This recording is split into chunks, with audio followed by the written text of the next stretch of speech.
Oh, what's up, everybody?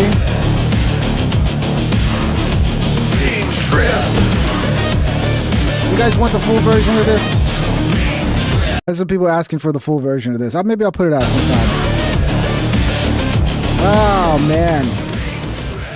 So I talked about this on a previous episode. It's getting a little creepy when they start using the kids, man, to do these anti-ICE protests. And that's not slowing down. They're coordinating big time across multiple cities, having the kids do the fucking anti-ICE rioting type shit now, straight out of school. And it's just a matter of time, dude. They continue this. It's just a matter of time for some kid gets hurt. And they're going to propagandize the shit out of it, dude. It's going to be like, oh, look, they're attacking children in the streets now. This is Red Guard shit. It really is. That's what's terrifying because, I keep reading about the Red Guard and the stories, from Mao's China and like what the Red Guard did over there. And it's like, I mean, this is, we're on that path right now. I don't know. Some people just don't want to wake up to the reality of what's going on. And, God bless you. At some point, you'll wake up. How's everybody doing? Hello. Happy Friday, everybody. Hope everybody's having a wonderful Friday night. What's up, El Jefe? John McCarter, what's up? Nico Mojo. What's up, buddy? Motherfucker Damien, what's up, dude? K-Mac. How's everybody doing? Energetic Giraffes, what's up, buddy? 666 BJW. I don't think anything is going to be done. No hope in it. Yeah, you got to have hope, guys. Have you heard Elon, dude? We're going to solve the problem of things actually costing money. Everything's going to be free. Like the world, everybody's going to have access to everything for free, guys, because of AI. I mean, have you heard Elon yet? Are you ready? I mean, it'd be nice if that happened, but we'll see. I think it's actually going to be the opposite of that. You're going to have, I don't know, man. It's good. I think it's going to be ugly before we get to the utopia of everything's free, because people are going to get laid off and their mortgages are still going to be there. The bills are still going to be there. There's going to be no jobs. So that transition is going to be fucking ugly. So if you survive that transition, you might get to this stage of existence where everything is just free. It's just pure abundance for everybody. Unlimited abundance, guys. Are you ready? Yeah. I'm not going to hold my breath, but guys, there is things to be hopeful for. But yeah, this is the shit. The video is coming out from today where they are again using children, and it's not peaceful protests. They're running in the streets. They're attacking cops. They're doing everything the anti-ICE protesters already were doing, and now it's the children doing it. Okay, that's wonderful, guys. That's wonderful, huh? Here's one clip that came out today.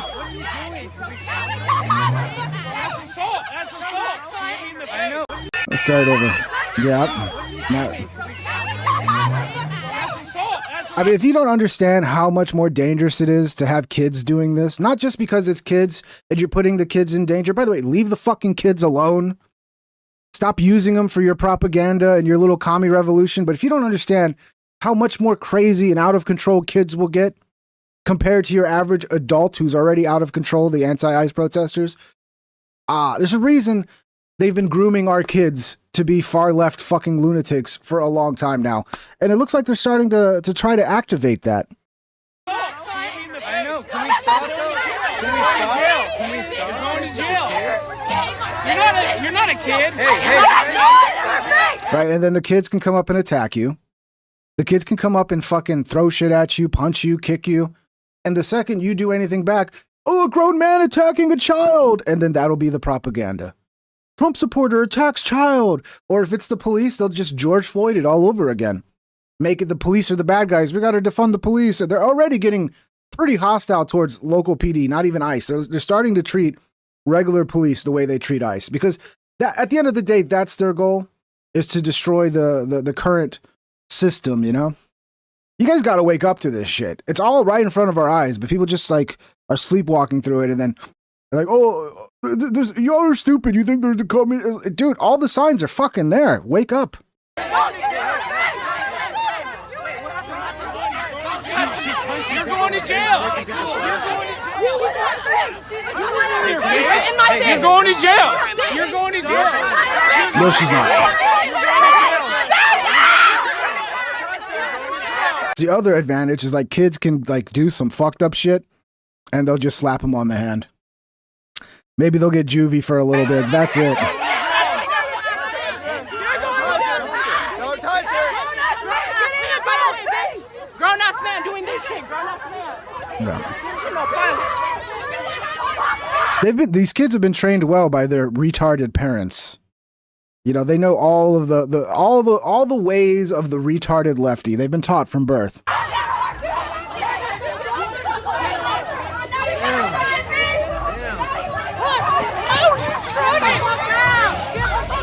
Did they just? Oh, they're dumping ice out the window.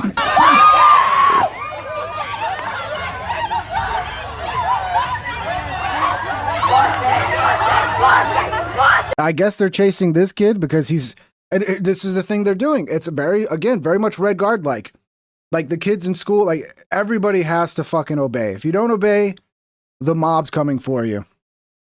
I don't know. It looks like they're chasing that. I don't know what they're doing there. Oh, they're running to the police. Oh, they're running to the police to report the man, right? Like you punch him in the face and then you run to police and you go, he's a grown man. A grown man was fighting kids. It's like you went up to him and punched him in the face. I don't know. Maybe there's other footage there. Maybe the guy deserved it. It doesn't look like it to me.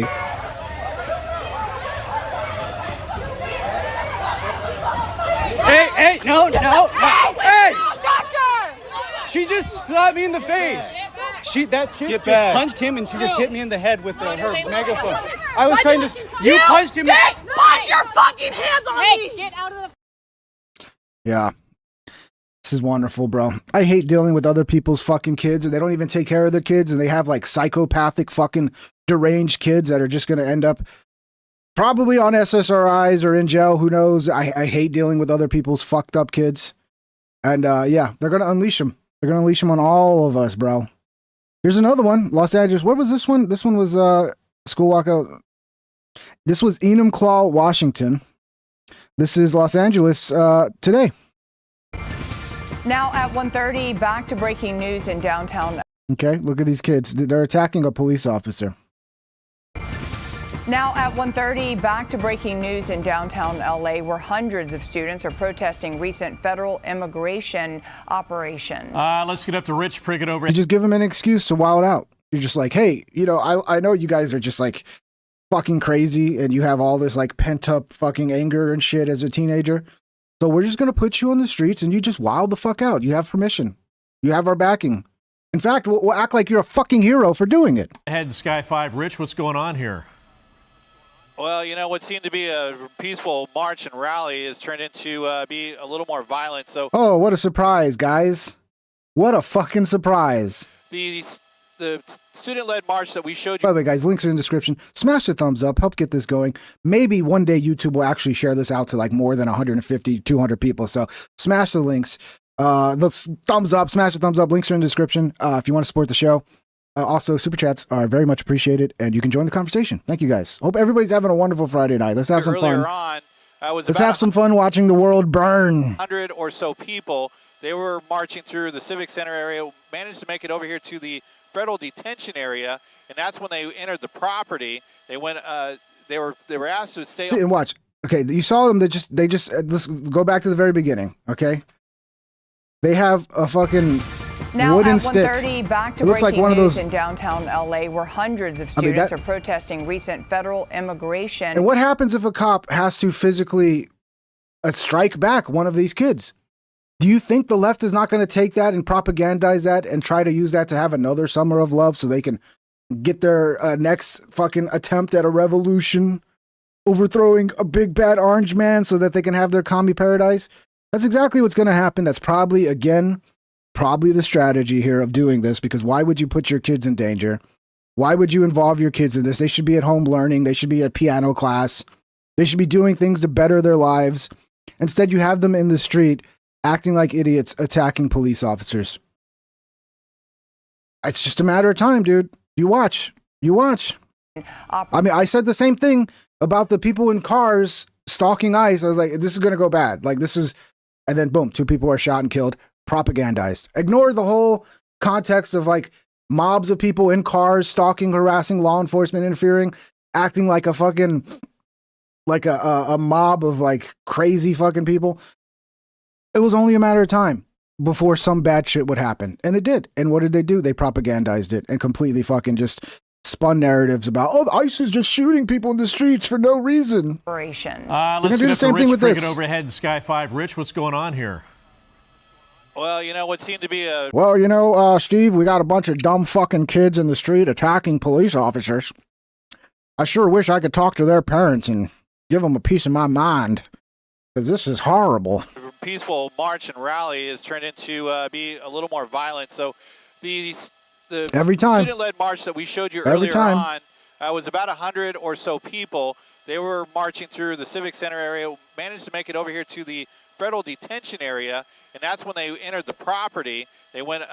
They were asked to stay on the sidewalk outside of the detention area, but then they started running onto the property, and that's when we saw that scuffle that just happened here with federal agents or federal police. So they are calling for additional backup here. You can see the tasers that are out and a baton for the traffic. And now they're throwing shit at the police. The funny part is this is like these schools are kind of like approving this. Like some of the schools are actually organizing this shit. Or for the crowd control. If my kid went to a school like this and I saw like, oh, my kid's in the street with these fucking idiots who are, I mean, like I would take my kid out of that school in a split fucking second. Now at 1:30, back to breaking news in downtown LA, where hundreds of students. They're learning from their older communistas, their older fucking.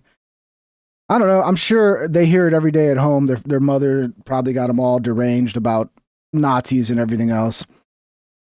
Breaking into ICE students in Los Angeles walked out of class and attacked federal agents in the streets, resulting in an agent being injured. Yeah, I'm pretty sure it's what we just saw. Yeah. Look, this is crazy, dude. What the fuck did I end up on? Okay, yeah, went full screen. Here's another one. This is them just running through the fucking street. Just a bunch of, they look like middle schoolers just running through the street. Okay.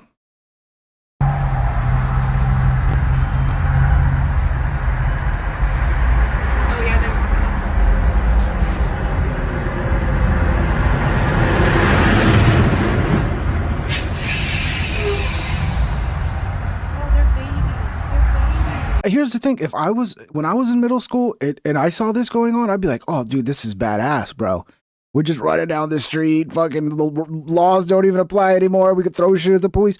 I would be having fun because I was a dumb kid too.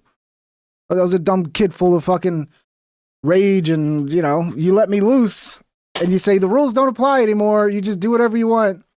I could see myself as a kid running down the street being like, oh, this is so fun. Fuck ICE. Because we were all dumb kids at one point.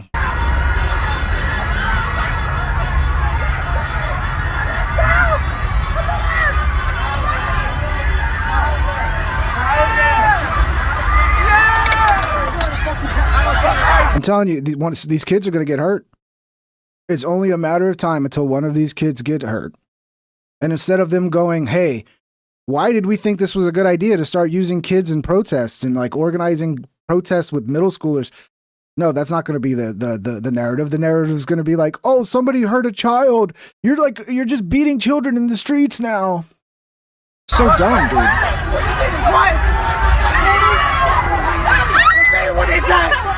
Please be careful, guys.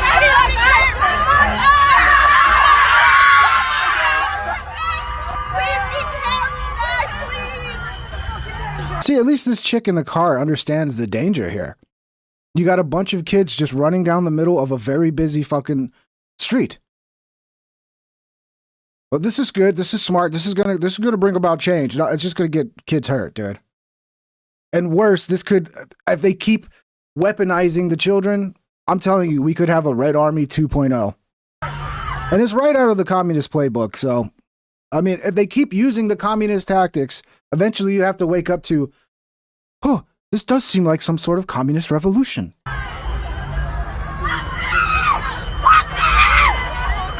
Donald Trump. Bro, yeah, they should be in school. The school is organizing this shit, K-Mac. I don't know about this specific one, but I know that many of these, just the schools are organizing it. The schools are actively like organizing these protests for the kids to do. So the schools are responsible as well.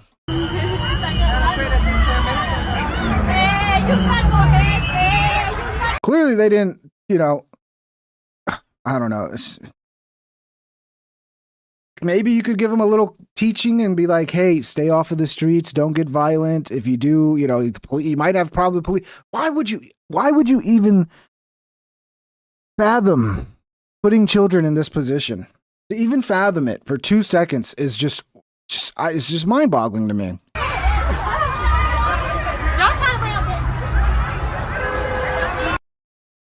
Crazy, dude. See, it started making me think about the fucking Red Guard, bro. And I mean, like some of the stories. If you don't know what the Red Guard is, Mao basically, it took him about 17 years to completely brainwash a population of school kids, and then he turned them into an army, and that army went around just murdering people. Like he basically gave them his approval to like be a police force of children, going around making sure that everybody's completely loyal to the communist regime. Let me find this one story I pulled up. I thought I had it open, but I closed it. But this is just an idea of where things could lead to if they want to keep using kids for political action like this, dude. In the summer of 1966, Mao Zedong mobilized millions of enthusiastic young students into Red Guard groups, urging them to bombard the headquarters and smash the four olds. The four olds were old customs, culture, habits, and ideas. He endorsed their zeal at massive rallies in Tiananmen Square, where he praised their revolutionary spirit and effectively gave them license to attack perceived enemies without restraint. And we're already seeing politicians kind of not condemn this, but, it's almost like politicians, I could see like a fucking Keith Ellison or whatever, or a fucking that Muslim chick, the one who's supposedly fucking her brother or whatever. Like I could see a politician like that, or even Gavin Newsom, like giving them the green light and being like, "Yeah, what you're doing's great," as they're going around like murdering everybody. You're doing great, guys. You're really fighting the evils. It's like that's all it takes is just like one little thumbs up, like okay, and then your police force that you control, you kind of just say, hey, hands off, let them do their thing. And then they just go across the population, murdering, violently torturing as well, people who are not loyal to the regime, or people that are even, a lot of times they'll just end up being like some kid hates this specific teacher. And that teacher could be the most loyal fucking communist, but then that kid hates that teacher. So the kid's like, oh, the kid can get that teacher killed. Ah, Jesus Christ. Where did I leave off on this? Police Chief Z Afuji publicly stated that if Red Guards beat bad elements to death, it was no big deal. This unleashed an explosion of violence known as Red August, where teenage students, many still in middle or high school, turned on teachers, principals, intellectuals, and anyone labeled as bourgeois or counter-revolutionary. One of the most infamous incidents occurred on August 5th, 1966 at the girls' middle school attached to Beijing Normal University. The vice principal, Bian Zhongyong, a 50-year-old dedicated educator and longtime Communist Party member, was targeted by her own students. Red Guards accused her of being a capitalist rotor and a black gang element for minor perceived slights like refusing to participate in certain revolutionary activities or being too strict. That afternoon, a group of female Red Guards, some as young as 14 or 15, dragged Bian and several other administrators into the school courtyard. They forced the victims to wear tall dunce caps labeled with their crimes, hung heavy placards around their necks with their names crossed out in red X's, a symbol of death sentences, and made them kneel on the ground while parading them in humiliating jet plane poses, arms twisted painfully behind their backs like airplane wings. Okay, so just imagine your arms being completely forced behind you. Yeah, that's the jet pose. Sounds like fun. The girls beat Bian relentlessly for hours with nail-spiked wooden clubs, chair legs, belts, and fists. They poured boiling water over her, splashed ink on her clothes, kicked her when she fell, and forced her to bang a dustbin lid while shouting self-incriminating slogans like, "I am an advocate of the capitalist way." Some accounts describe her being forced to eat filth and endure other degradations. Despite pleas from a few students who tried to intervene, including future repentant Red Guard leader Song Binbin. I guess the guy got older and was like, holy shit, what did I do as a kid? Because, I mean, some of these kids could have turned out to be good people, but like, you're taking advantage of these kids. Like, at the end of the day, you can get kids to do stupid shit. Kids that would otherwise could be good kids if they had the right upbringing. The beating continued without mercy. No teachers or adults stopped it. Fear paralyzed them. Bian was beaten so severely that her face was unrecognizable, black from bruises and blood. She collapsed and died later that day from internal injuries, becoming the first teacher publicly beaten to death by Red Guards in Beijing, and one of the earliest documented killings of the Cultural Revolution. This wasn't isolated. In the weeks that followed, similar scenes played out across Beijing's schools and streets. Red Guards raided homes, looted possessions, shaved heads in yin-yang patterns, half-shaved as humiliation, slashed bourgeois clothing with scissors, and dragged people through streets for public struggle sessions where crowds shouted insults and beat victims. Teachers were scolded, forced to kneel on broken glass, or beaten until limbs broke. In one school, a teacher was drowned in a fountain after being tortured. In another, educators were made to beat each other's corpses.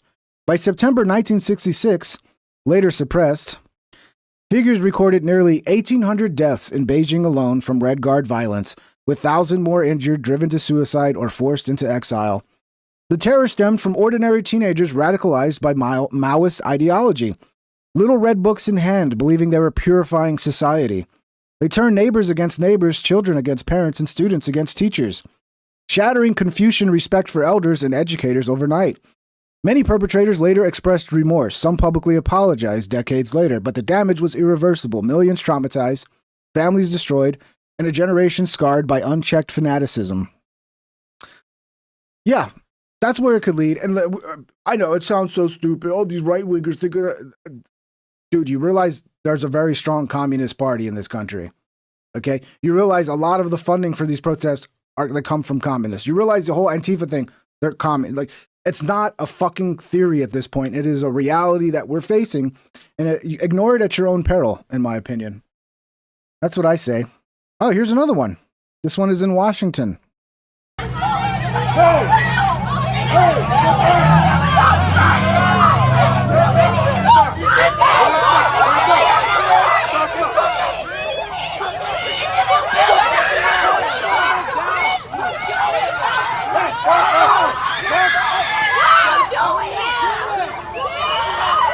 And then see, I wonder how long it's going to take for the propaganda to come out, right? So you just need, this shot right here.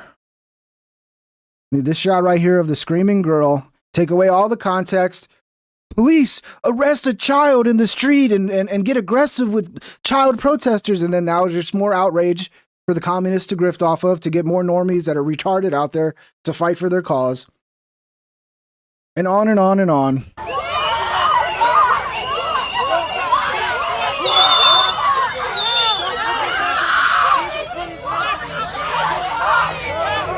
And yes, some of the struggle sessions did involve cannibalism, Metal 2J. Yeah, there were stories of them, sharing the livers of some of the people they killed as like some sort of, they got the insanity. And then you think like, oh, those people are different. They're not like us. They're just, those people were crazy. No. That could easily be us, dude. We could easily be in a situation like that. We didn't do anything.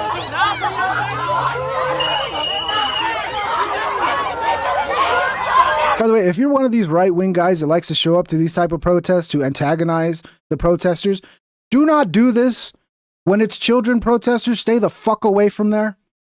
Okay? There's no winning that game. Okay? There's no being cool right-wing guy that asks questions and makes them look stupid. Do not do that with the fucking children, the mob, the child mob. Just stay the fuck away, okay?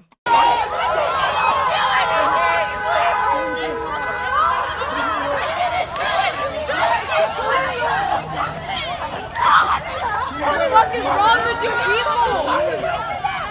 Y'all are fucking stupid. What the fuck will people do? Keep recording, nigga! Keep recording! Fucking illegal!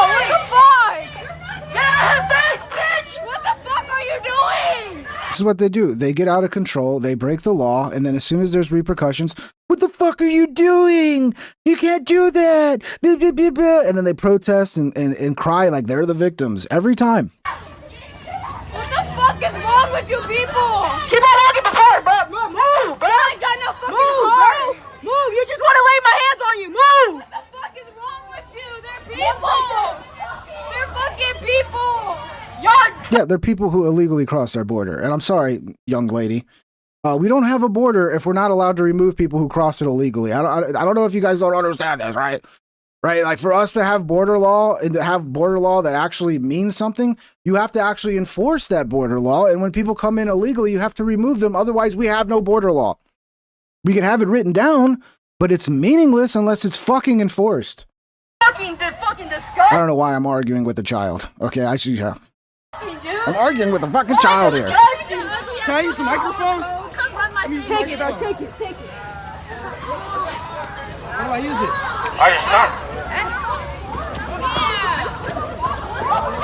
it? They're still fighting with the cops over here.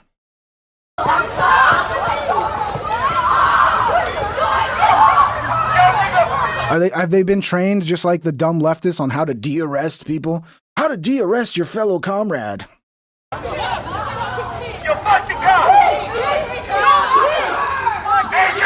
Hey, look at that. Look at that. Look at them. Look at them. I swear to God, they've been trained.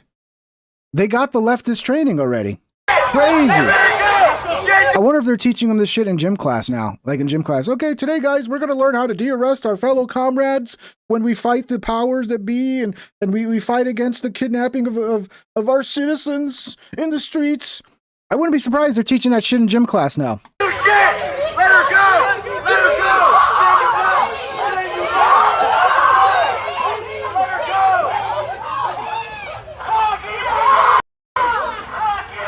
Did they escape into a fucking cell site, dude? This looks like a cell site.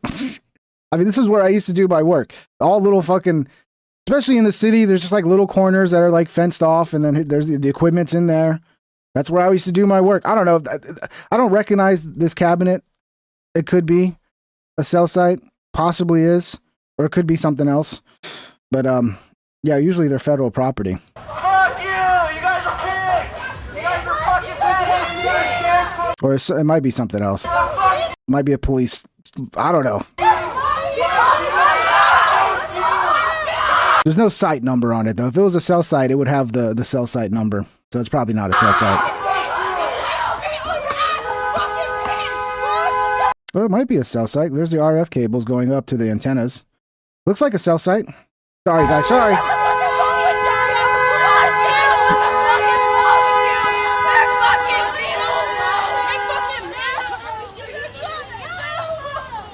It could be anything, though. But yeah, it does look like it could be a cell site. I'm surprised she didn't. Yeah, and look who's. I mean, I'm sure this is one of the leaders, right? What's crazy too is like that trans person that shot up a bunch of people in Canada. So fucking demonic. You see clips of them, like that one clip where they're like laughing like in a demonic way. It's remember the one that was here in America too was like demonic. I mean, dude, something's going on in this country, dude. There's some demonic shit, it feels like, you know? I'm not saying all trans people are demonic. I'm not saying that. But those two that were mass shooters, that shit, I mean, I'm not even the biggest believer. And that makes me go like, oh yeah, demons are real. Go to jail for trying to shove herself in there. I wanted to! You don't want to go to jail. Yeah. This is the state of our children in 2026. I'm sure this is a child. Maybe this is their teacher. I don't know. But I think this is just an older looking child who, yeah.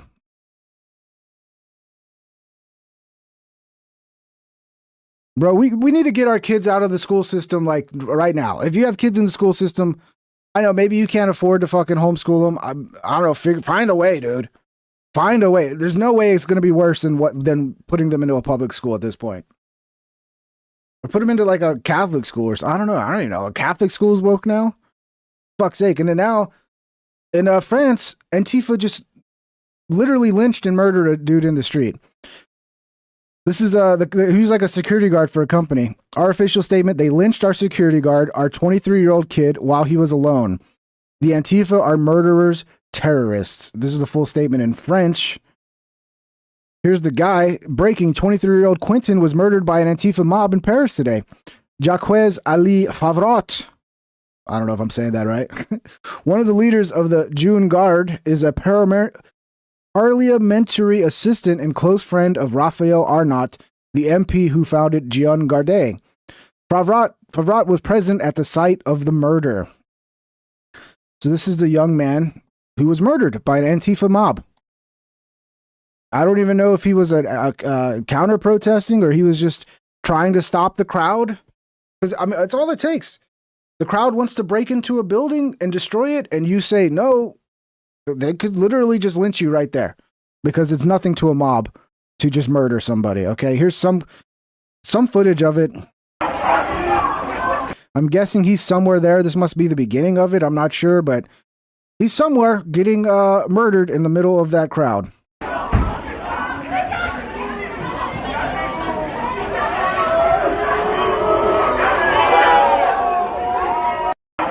So French, you know, the French are living up to their reputation of using mobs to politically terrorize the population, and that's what people don't understand, man. The way they use mobs, like the way it was used in the French Revolution, the communists do the same thing. That's kind of what the Red Guard was. You're weaponizing the mob to terrorize your population into fear so you can keep your political power and nobody will ever dare stand up against you, because nothing is more terrifying than a mob of fucking bloodthirsty lunatics. You're dead. You're not getting out of that. When the mob decides to kill you, you're dead. Okay? Let's have a little break for some fun. Let's see the state of men and women today. I think this video very clearly demonstrates the state of the man and woman dynamic. The bitch you was texting. Tell him. I wasn't texting nobody. Tell him. I wasn't texting nobody, guys. No, I promise. I promise. Say thank you. Thank you, guys. Thank you, guys. Thank you, guys. Thank you, guys. Thank you. Thank you. Thank you, guys. Thank you, guys. Hold the camera right. Let them see. Thank you, guys. Thank you. Thank you. Thank you. Okay, how many times you gonna? I think that's enough, bitch. Like, dude, look, I know it's hard to get a woman because they're fucking crazy and you have to like let them dominate you to even have a shot these days. But dude, what are you doing? What are you doing, bro? This goes on and on, by the way. Thank you. Thank you. Thank you. Thank you, guys. Thank you, guys. I don't know if this guy's retarded. If this guy's retarded, that makes it even worse. I don't know if that, I know he likes that. That would be my, Albert, thank you. That would be my conclusion, is this is his fetish. But this is a little beyond. Like, is your fetish like having a broken jaw? Because this is insane, bro. I mean, those are some shots, bro. She's not holding back. Thank you.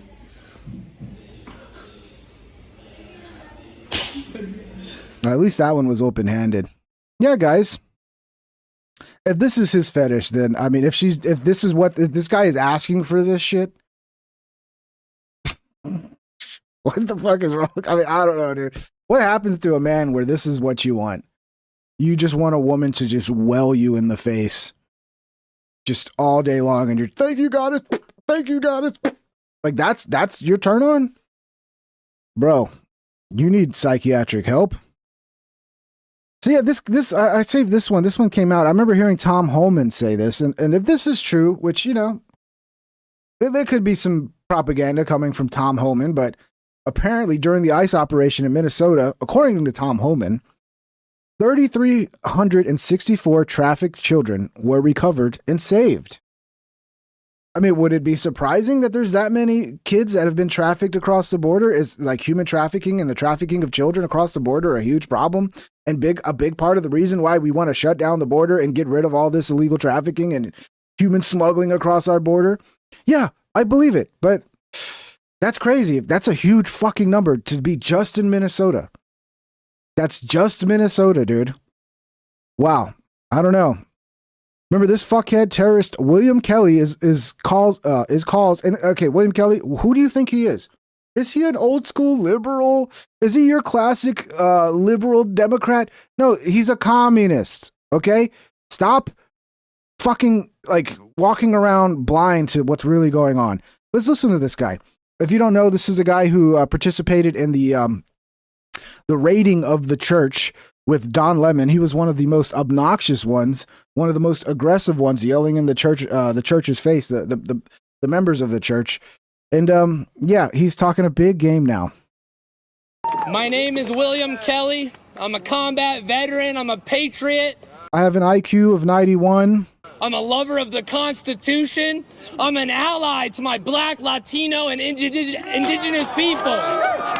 I will not stand here and be intimidated by Pam Bondi on her persecution of these patriots, of these freedom fighters, of these journalists who are brave enough to document what we're doing in this city. What is happening in Minnesota is a resistance against tyranny, a resistance against fascism, and the absurdity. They just say things as if they're true. It's a resistance against fascism. But of course it wasn't fascism when a Democrat was doing it. It's only fascism when a Republican actually enforces laws. When a Republican enforces laws, that's fascism. When a Democrat enforces those same exact laws, in an even worse way, because by the way, Obama was worse. The stats are, speak for themselves. When it comes to like deaths, people that died while incarcerated, like every stat was worse under Obama. Statistically, like he was much rougher and a lot more shitty things happened to the people being deported. But that wasn't fascism, guys. No. But when it's a Republican, it's fascism. Of us being right here, right now, the peaceful nine being persecuted, while the murderers and the executioners of Alex Preddy and Renee Good walk free, not only walk free, but are still working for the federal government. This is madness. It's time to wake up, Americans. It's time to get off your couches and stand with your brothers and sisters in solidarity. All power to all the people. Yeah, they really feel like they can get this. I think they're feeling very confident that they can really get themselves a revolution going. This one was pretty funny. We got gay ICE agents. Nothing wrong with it. Shout out to the gay ICE agents. Okay, power to you. We got gay ICE agents now in the field getting real sassy. Real sassy, bro. This one's pretty funny. And apparently this is an actress, like a famous actress. I don't even know who she is, but...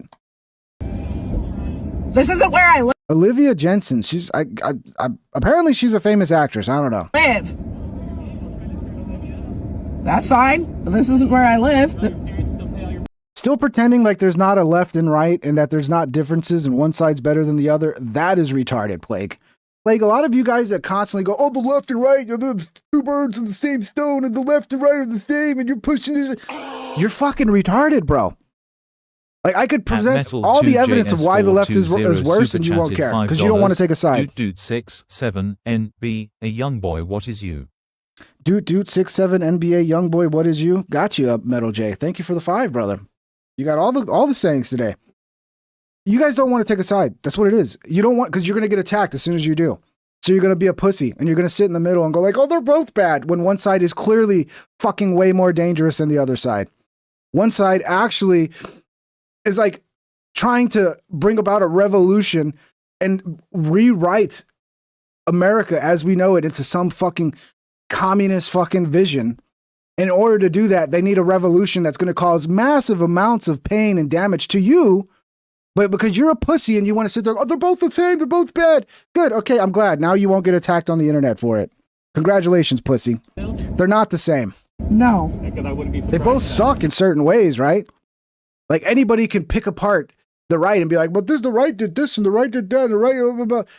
They're not the same. They're both not perfect. One side's way fucking worse than the other.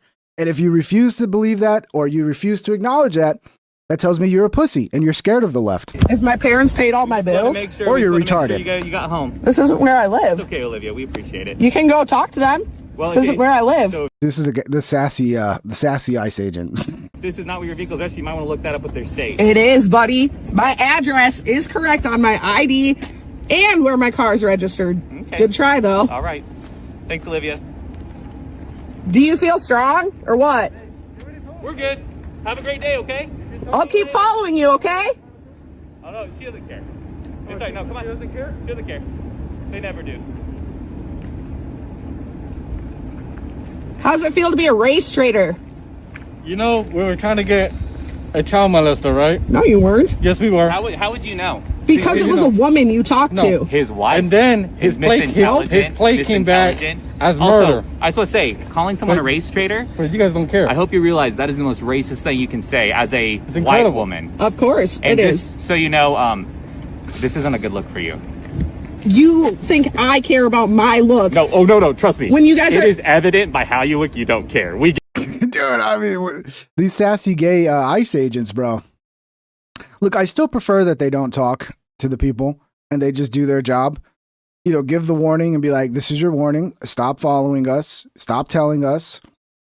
Okay? If you keep doing it, we're going to arrest you. That's it. That's all you should say. Have a nice day. But I don't know. Maybe having sassy ICE agents who can be all, no, you didn't, girlfriend. I don't know. Maybe that'll work. I don't know. Maybe that'll win the culture war. get that. Trust me. No, that's all I'm saying. I'm just saying this, trying to be a social warrior. If you actually cared, you probably would care about the child who got raped and also the person who got murdered by the person that we were looking for. But see, you don't care. No, I don't care because you guys try. Yeah, you don't care. Exactly. Because it's been very clear that most of these people you're defending are actually terrible people. So you're out there impeding law enforcement from removing people that are a danger to children and a danger to fellow citizens. And yeah, you don't care. You don't care. Why? Why do you not care? It's weird. Weird. You would think if you cared and you were actually interested in fighting the good fight, you'd be like, hey, yeah, you know what? Actually, I agree. You should be removing this guy, and I'm sorry for following you, but obviously they don't care because it's all political. All political games. You just try to detain legal immigrants. None of you actually give a shit. Really? If you were here to get illegal, violent immigrants off the street, that would be fine. That's not what you're doing. It's not. No, I know because some fucking leftist on CNN told me so. And I believe CNN over you. It's okay. She You said need to it's back not. up. It's not. It's not what you're If you- doing. just so you know, if you were to spray that, you would be arrested. So she's threatening them with some fucking That's fine. Okay. Don't come close to Well, me. we're gonna tell you this. Stop following us. No, it's Oh, not illegal. So you don't want us to come close to you, but you keep riding our tail. I have given you plenty of distance the entire time. Okay, just so you know, if you do impede, I want you to hear this. Me following you is not impeding. If I'm you well aware of my rights, if buddy. you impede, you will be arrested. I have not impeded. I'm just letting you know. What are you looking for, you fucking weirdo? She put that OC? That's right. Yeah, she did. But What are you looking for, you fucking weirdo? an excuse to arrest you, maybe weapons, maybe to see how fucking radical you're about to be. Hi, just your friendly ICE agent. Dude, the women like this, man, they're the downfall of this country, dude. They really are. They're the downfall. They're probably the same type of women who are the parents, you know, the mothers of these kids that are getting crazy now. And it's pathetic, bro. It's pathetic. Can we please stop playing these games? And yeah, this fucking loser, Keith Ellison. He had a pretty, I saw some clips of it. I don't know. I didn't watch these, so I don't know if this captures all of it, but this guy is so full of shit, bro. He's so full of shit. Encourage trained activists. So yeah, he's talking about the signal chats and like what we just saw that woman doing, the mobs of people in vehicles that are just harassing and following around ICE. And of course, they're like, we're just legal observers. We're just following from a safe distance. No, they're not. They're using multiple vehicles. They're blocking in ICE. And then as soon as they block in ICE, they swarm them with a mob of actual people. And that's when you see these scenes where things are being thrown at ICE and ICE is having to throw fucking tear gas and flashbangs to get out of there. That's why that shit's happening, because of mobs that are stalking and harassing and boxing in ICE agents. And sometimes not even ICE, just federal law enforcement of different agencies. Let's listen to Keith Ellison, who is definitely a fucking commie. Stop pretending he's not. He's not going to admit he's a commie. He's going to be like, no, I'm a Democrat socialist, blah, blah, blah, blah, blah. This is a commie. He's a guy who supports Antifa. He's carrying around Antifa's fucking, material. He's got like Antifa pamphlets and shit. And they're the ones that are supporting the communist actions against our fucking law enforcement. Trained activist. And I know to you normies out there, God bless you. What I'm saying sounds crazy. That's because you don't know what the fuck's going on. You're not paying attention. If you paid attention, maybe it would make sense to you. Okay? God bless you. Put themselves into harm's way because you had to know, because you were watching this, that there were scuffles at least, that these people were obstructing justice. I would think you'd actually, as the chief law enforcement officer of Minnesota, be concerned about people obstructing justice. So, putting their cars in streets, blocking roads. I would think as chief law enforcement, you would be concerned about that, but were you ever concerned about encouraging? Why would he be concerned when he's the one fucking actively pushing for that shit to happen? It's part of their playbook for that to happen. Yes, people to support you to go out and put themselves into harm's way. No, we never. And obstructing illegal law enforcement action. Did that ever concern you? Sir, that never happened. Wow, they lie like nothing, bro. Sir, that never happened. Yeah, no, it's happened tons of fucking times. There's video evidence of it happening. It's probably happening right now at this very moment in some city where ICE has been identified by one of these crazy leftists, and then they're all like, oh, ICE on this street and blah, blah, blah. I'm on him. Oh, honking. It's probably happening as we speak right now.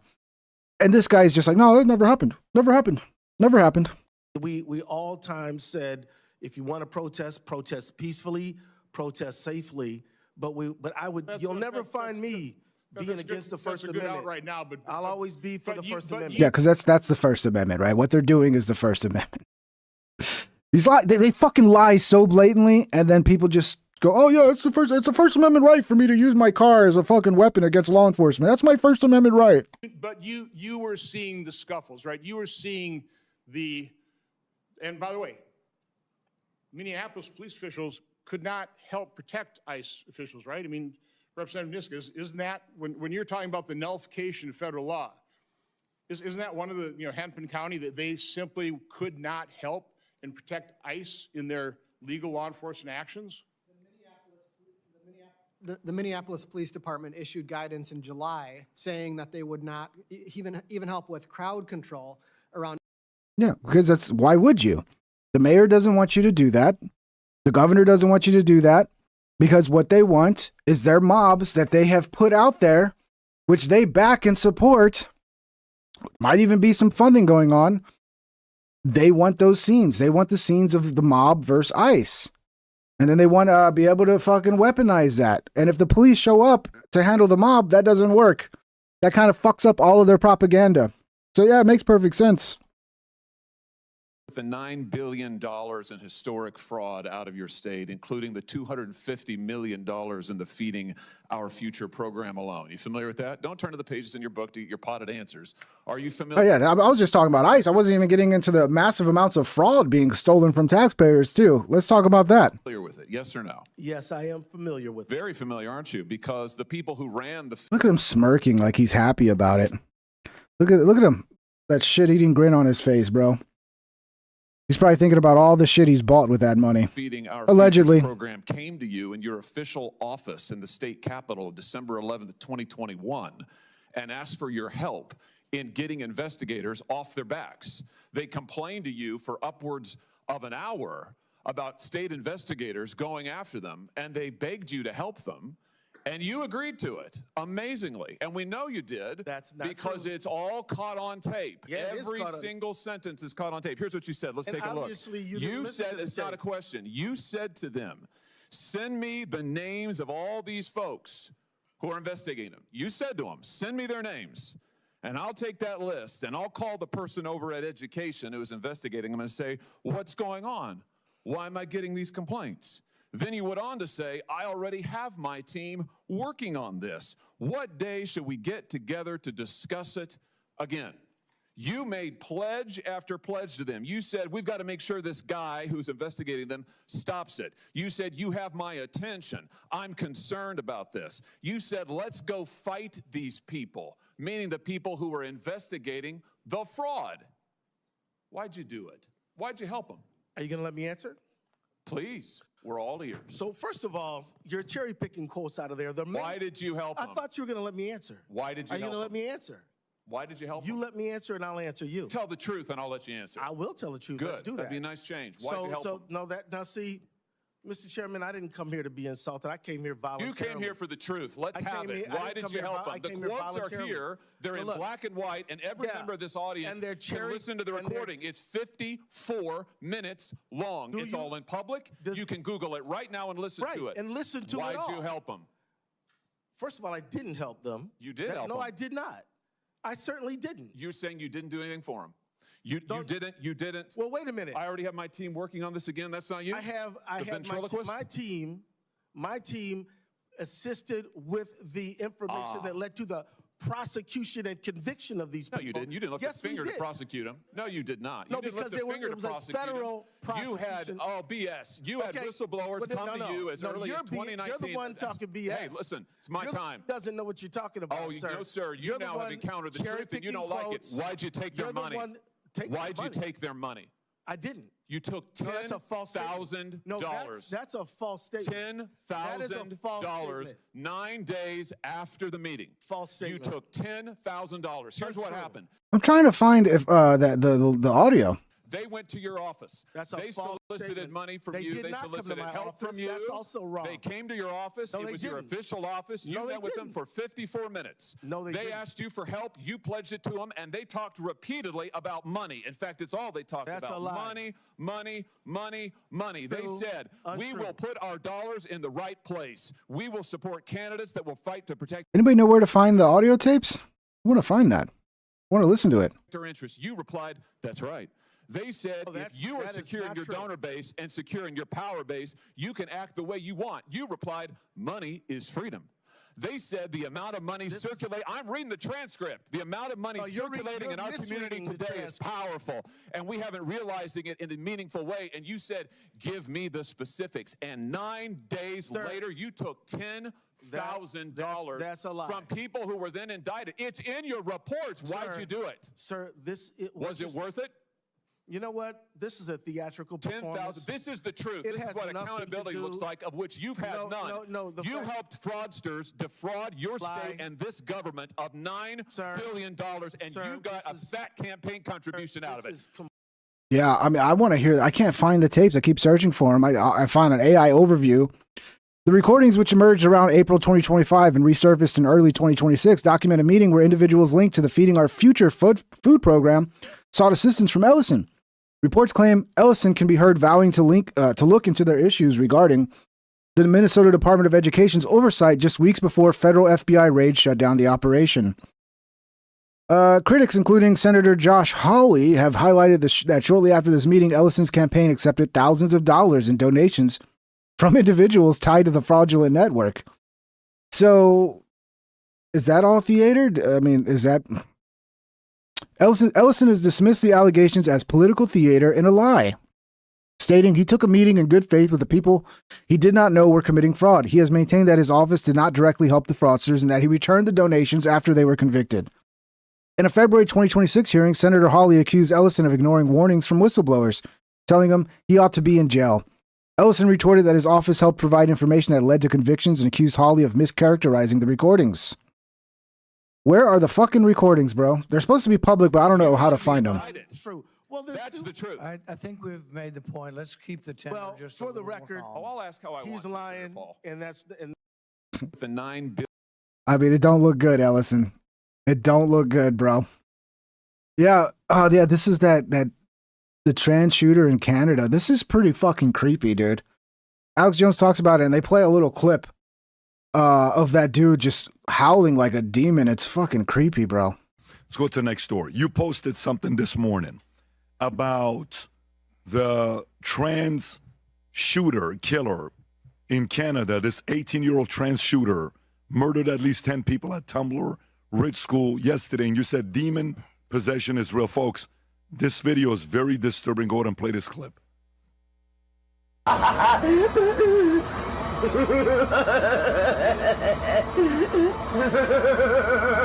This is the shooter. Bro, you guys, it wasn't that long ago. You remember the other shooter that was fucking insane as well? And like drawing pictures of demons, and it was just, I mean, dude, I don't know what they're doing to these kids, but again, I think that there's a mental illness here.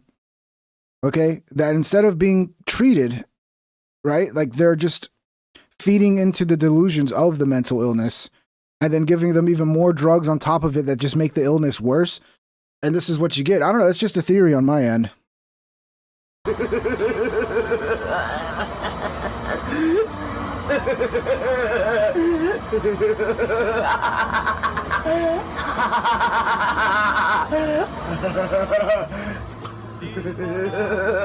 Pause the clip. When is this from? What do we know about this? This is from 2 years ago. I'll explain it all, but here's the more important part. I had like a member of parliament on like 20 years ago from the UK, and he was explaining they're targeting mentally ill and autistic kids for this to sterilize them. Plus, they know a certain percent will. Just a nerd. Well, yeah. I mean, I would say maybe under some circumstances, Kevin from Chicago, yeah, he's just being a nerd, role playing as like a villain or something. No, the dude actually murdered a bunch of people. So at that point, he's not just a nerd. He's a fucking psychopathic mass murderer. Go crazy, but we should play the rest of it. And so instead of putting this kind of mental institution or whatever, who was having psychotic outbursts, talking about killing people, I mean, that's what psychotic mania looks like. They take them and put them on drugs that totally whack them out. Then they get depressed. They put them on serotonin reuptake inhibitors that say on the insert cause mass murder and suicide and suicidal ideations. So it's a cocktail. But if you look at the shooter in Minnesota, he's on the same video with the weapons going, I'm going to kill him, Satan. And it's almost all of them are literally devil worshippers. And you can say, well, it's not real. Well, then why the hell does it keep manifesting? And what I've been told by the experts about the Satanism is when they drink the blood and do all the stuff, that's why the Joker acts like that. The Joker, Hollywood knows this stuff. They're showing you someone, that kid has been sitting there smiling and demonically smiling and laughing so long. If you look, he's demon possessed. That's literally a demon. You can see his face is all red, the Joker look. And that's what I was told by Ted Gunderson. Lots of you told me he wouldn't say on air. He said, no, in their lore, the face of the Joker is the face they make when they're killing people. And they'll do it so long when they're chewing up babies and drinking blood that the face turns red and does the Joker look. And then on the kids, they rape and rape and rape for days on end. They get what they call the panda eyes.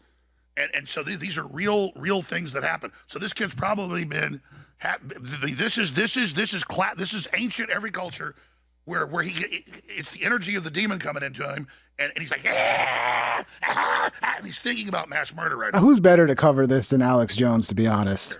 So, and I've studied this. I know this sounds crazy, but you can go find almost all these trans shooters. It could have been, I thought the same thing, it could just be face paint. You know, the idea that he was just doing that for so long that it, like, his face was losing, like the blood pooled in that part of his face and it just became bright red. I don't know, man. I don't know. The guy obviously has mental issues. And their dads obviously always work for the NSA, or they always work for the top DARPA company. And, you know, and it's, you know. Oh, shit. Oh, yeah, and both Crook's parents, special behavioral psychology, and they're all in BlackRock ads. But it's the same MO, and they'll just have their guns and going, kill them, murder them, soon Satan. And this is it. Wow. Yeah.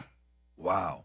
And by the way, what do we know so far about what's going on with Canada? Well, all they say is it does not matter. Both the police chief and the regional police chief said that what matters is we do not misgender her. This is a woman. And they say that is what is most important in the speeches. Because that's worse than, like, mass murder. Like, a mass murder, yeah, that's bad, but misgendering, like, there's no coming back from that. Like, if we misgender this person, like, we're no better than the mass murderer, psychopath. They said woman is in a dress.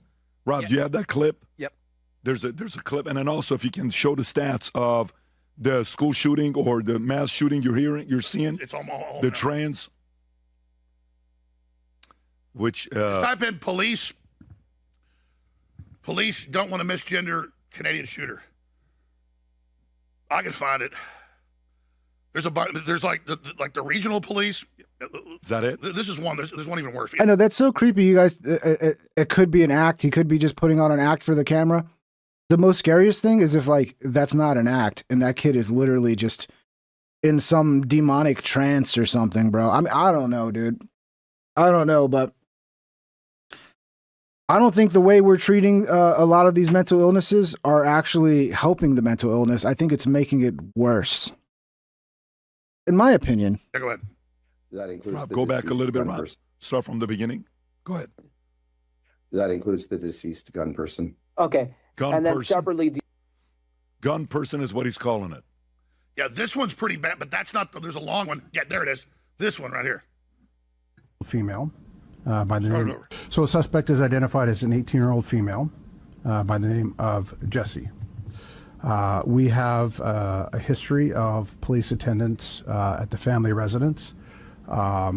Some of those calls were related to mental health issues. We've heard all around the world reports coming out from different media, not local but world, and we've heard people from Tumbler Ridge, actually people that know the shooter, and they are all saying that this person is transgender. Why is the RCMP not speaking to this? Why are we hiding this from them? Well, first off, thank you for your question. We're not hiding it. In fact, you're the first media to ask the question. I will say this. We identified the suspect as they chose to be identified in public and in social media. I can say that Jessie was born as a biological male who approximately, the information that I have, approximately 6 years ago began to transition to female and identified as female both socially and publicly. And when did you put them on SSRIs? That's what I mean. Obviously, they're on SSRIs. I mean, there's just no doubt about it, right? So, child comes to you with a mental health crisis, has a delusion, and instead of helping them come back to reality, you feed into that delusion, and then they get more mentally ill, more depressed, more insane. And then it's like, okay, well, we're going to give you antidepressants too, on top of all the hormone drugs and everything else we're doing. It's like it's a perfect recipe for disaster, in my opinion. I don't understand how people don't see it. When someone said we need to stop catering to the mentally insane, I think it's worse than that. It's not that we're catering to them; they're weaponizing them. We need to stop weaponizing the politically insane for political victories and political grifting, because that's what it looks like to me. Gun person. But see, it doesn't matter that just killed 10 people. It's we need to get it right. Well, what if they chose to identify as a potted plant or an Apache helicopter? Yeah, and apparently the uncle was interviewed or asked, and they said, yeah, he is a trans. There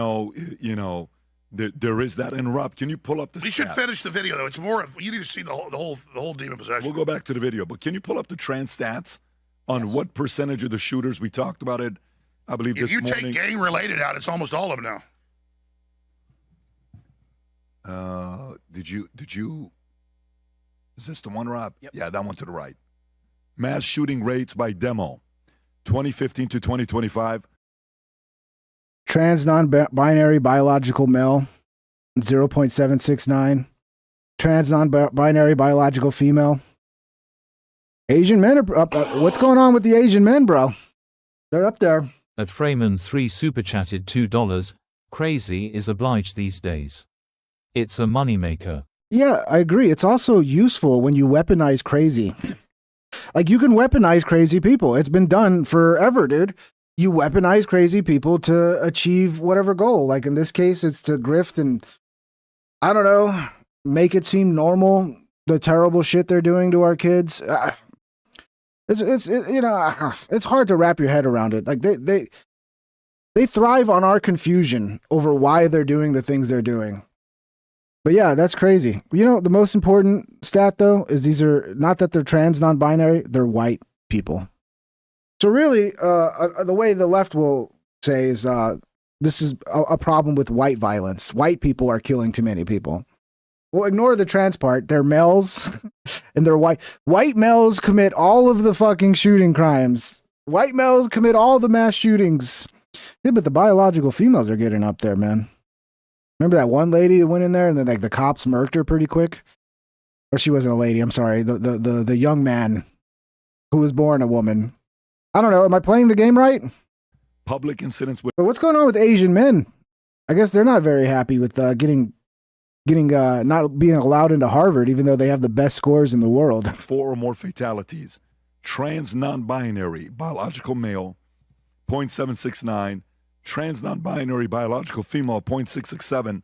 Then Asian man, black man, white man, Asian woman, Hispanic man. Let me just stop you. You know what they call it in Europe and here now? When you see Asian men, that's not Japanese men or South Koreans. It's Muslims. So they call Muslims Asian men. Are you fucking kidding me, bro? I mean, I remember when I worked with a lot of Indian dudes, and one Indian guy was like, "Why do Americans not understand that we're Asian?" At the Alburp celebrates 1 month of membership. Natives 0. Moai emoji. I guess you can't do it with Spears. Oh, you can do it with Spears, Albert. Thank you, Albert. It's been a while, man. How you doing? I recognize you. I haven't seen you in a while, though, Albert. You haven't been getting your dose of the pingdom, Albert. Albert. Thank you for being a member, brother. I appreciate you. Yeah. Asians are Muslims. I mean, like I was saying, I had an Indian guy I worked with. He's like, why do Americans not recognize Indians as being Asian? And I'm like, because you're Indian. We recognize you as being Indian. Yeah, but we're Asian. India's a part of Asia. And I'm like, okay, I guess so. So yeah, I mean, now, you know, if a Muslim commits a crime, it's an Asian. And technically they're correct, but Americans don't see Asian and think Muslim. They think Chinese, Japanese, Korean, Vietnamese, you know? No, that's the Asian crazy. rape gangs. You gotta be Asian rape gangs.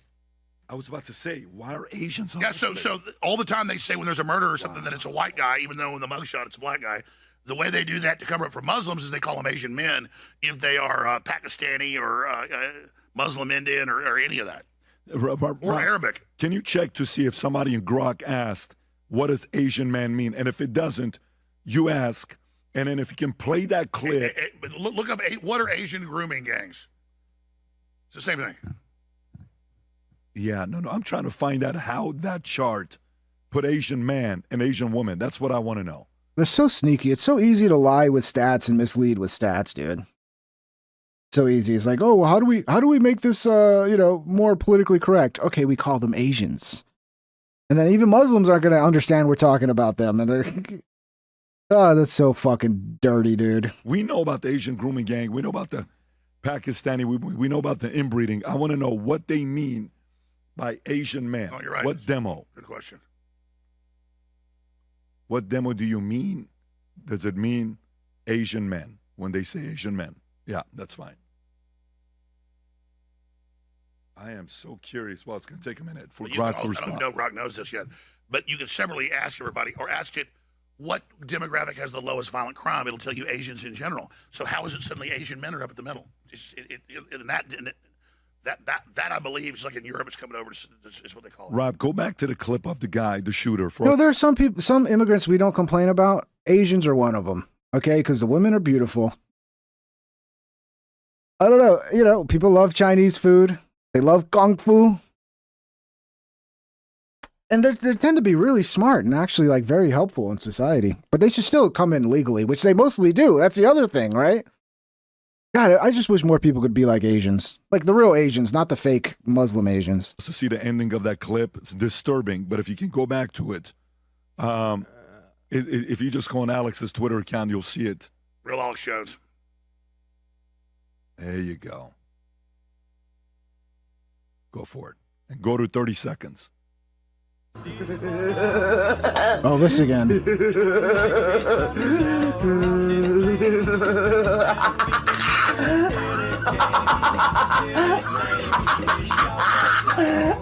Yeah, I think it's makeup. So Alex is saying that this guy held this laughing position so long that all the blood drained from his head and went to his cheeks. It's makeup. He's clearly got makeup on. If it's not makeup, then yeah, dude, I don't know. That's scary, bro. Put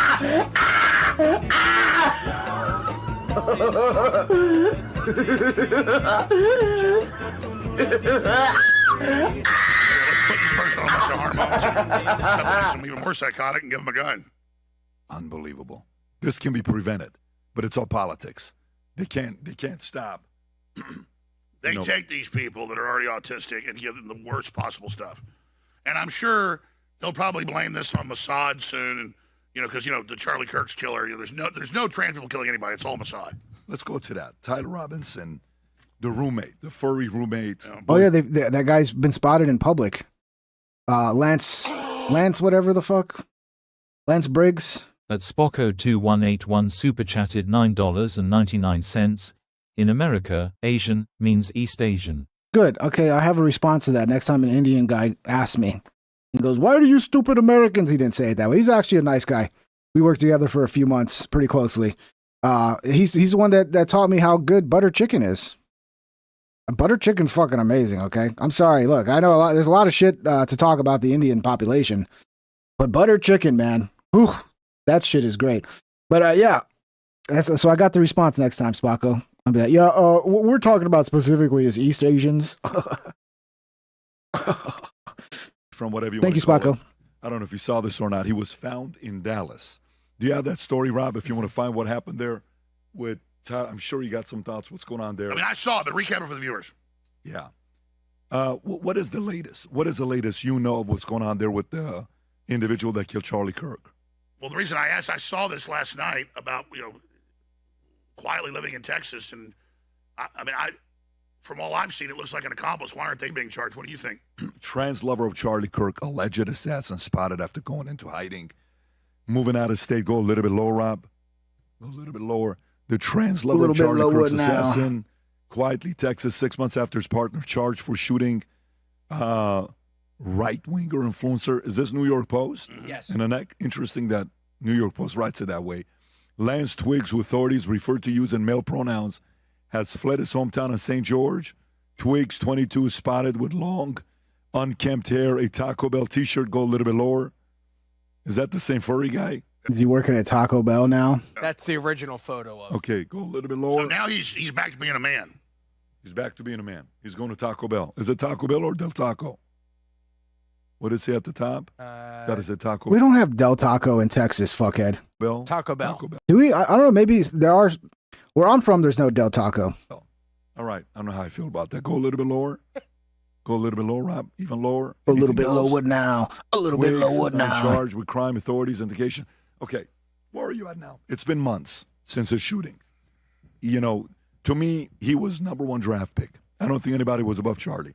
Charlie was the most important player in the conservative Republican movement long-term 60 years. They took out the number one draft pick. Knowing what we've seen and read, what do you think's going on? Well, let's look at Tyler Robinson. Everybody saw the mugshot of him if you scroll up. They have Del Taco in North Texas. I like Del Taco. I've had it before.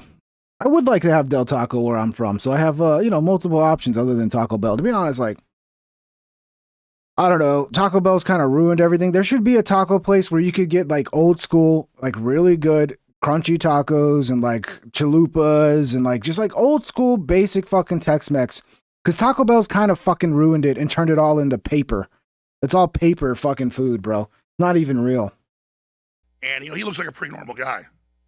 But as soon as I saw him in court and watched the 25 minutes of it, he was wearing the trans tie. He was laughing. He was looking really psychotic. And, there was this lie that, he's such a nice young boy. And then you have his family that turned him in, and they're crying behind him.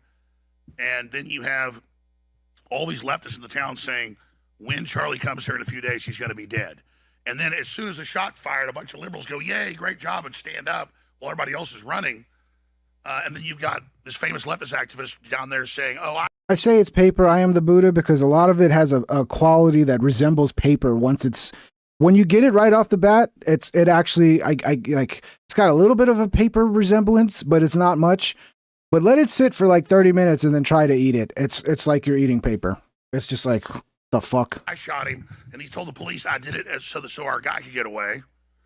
That was coordinated. That's where the help is. But Kash Patel killed, and I confirm this with people that were in the room, any investigation into accomplices. And his argument to TPUSA was, and I talked to High Level, I'll leave it at that, well, we don't think we can get those convictions. This is open and shut. So if we widen this, it'll make it too hard. No, it makes it believable. Plus, it's justice. that we roll up this network of trans killers. They said we're going to kill them. 6 of them, well, 10 total, but 6 the days before said we're going to kill him. Oh yeah, ponchos, dude. Yes. At Metal2JS420 super chatted $2. Little flag. Pancho's buffet needs a comeback. Yeah, just like good old fashioned crunchy tacos, you know, chalupas, which is basically a crunchy taco, but a flat one. It's a flat fried corn shell or whatever, but it's flat. You cover it with beans, cheese, lettuce, tomato, sour cream, salsa, whatever the fuck you want, guacamole. Put some ground beef on, whatever the fuck you want on that. And same thing, it's just a fucking crispy taco, but flat. You could do those 2 items. And dude, they should be so cheap too. Like, I almost want to open up a taco truck and just make crunchy tacos. Because they're so fucking cheap. I mean, you could literally sell them at like a super cheap price point. Whereas Taco Bell's like $3 for a crunchy taco. And it's like, dude, these are the cheapest fucking food you can make. And then you barely even put beef.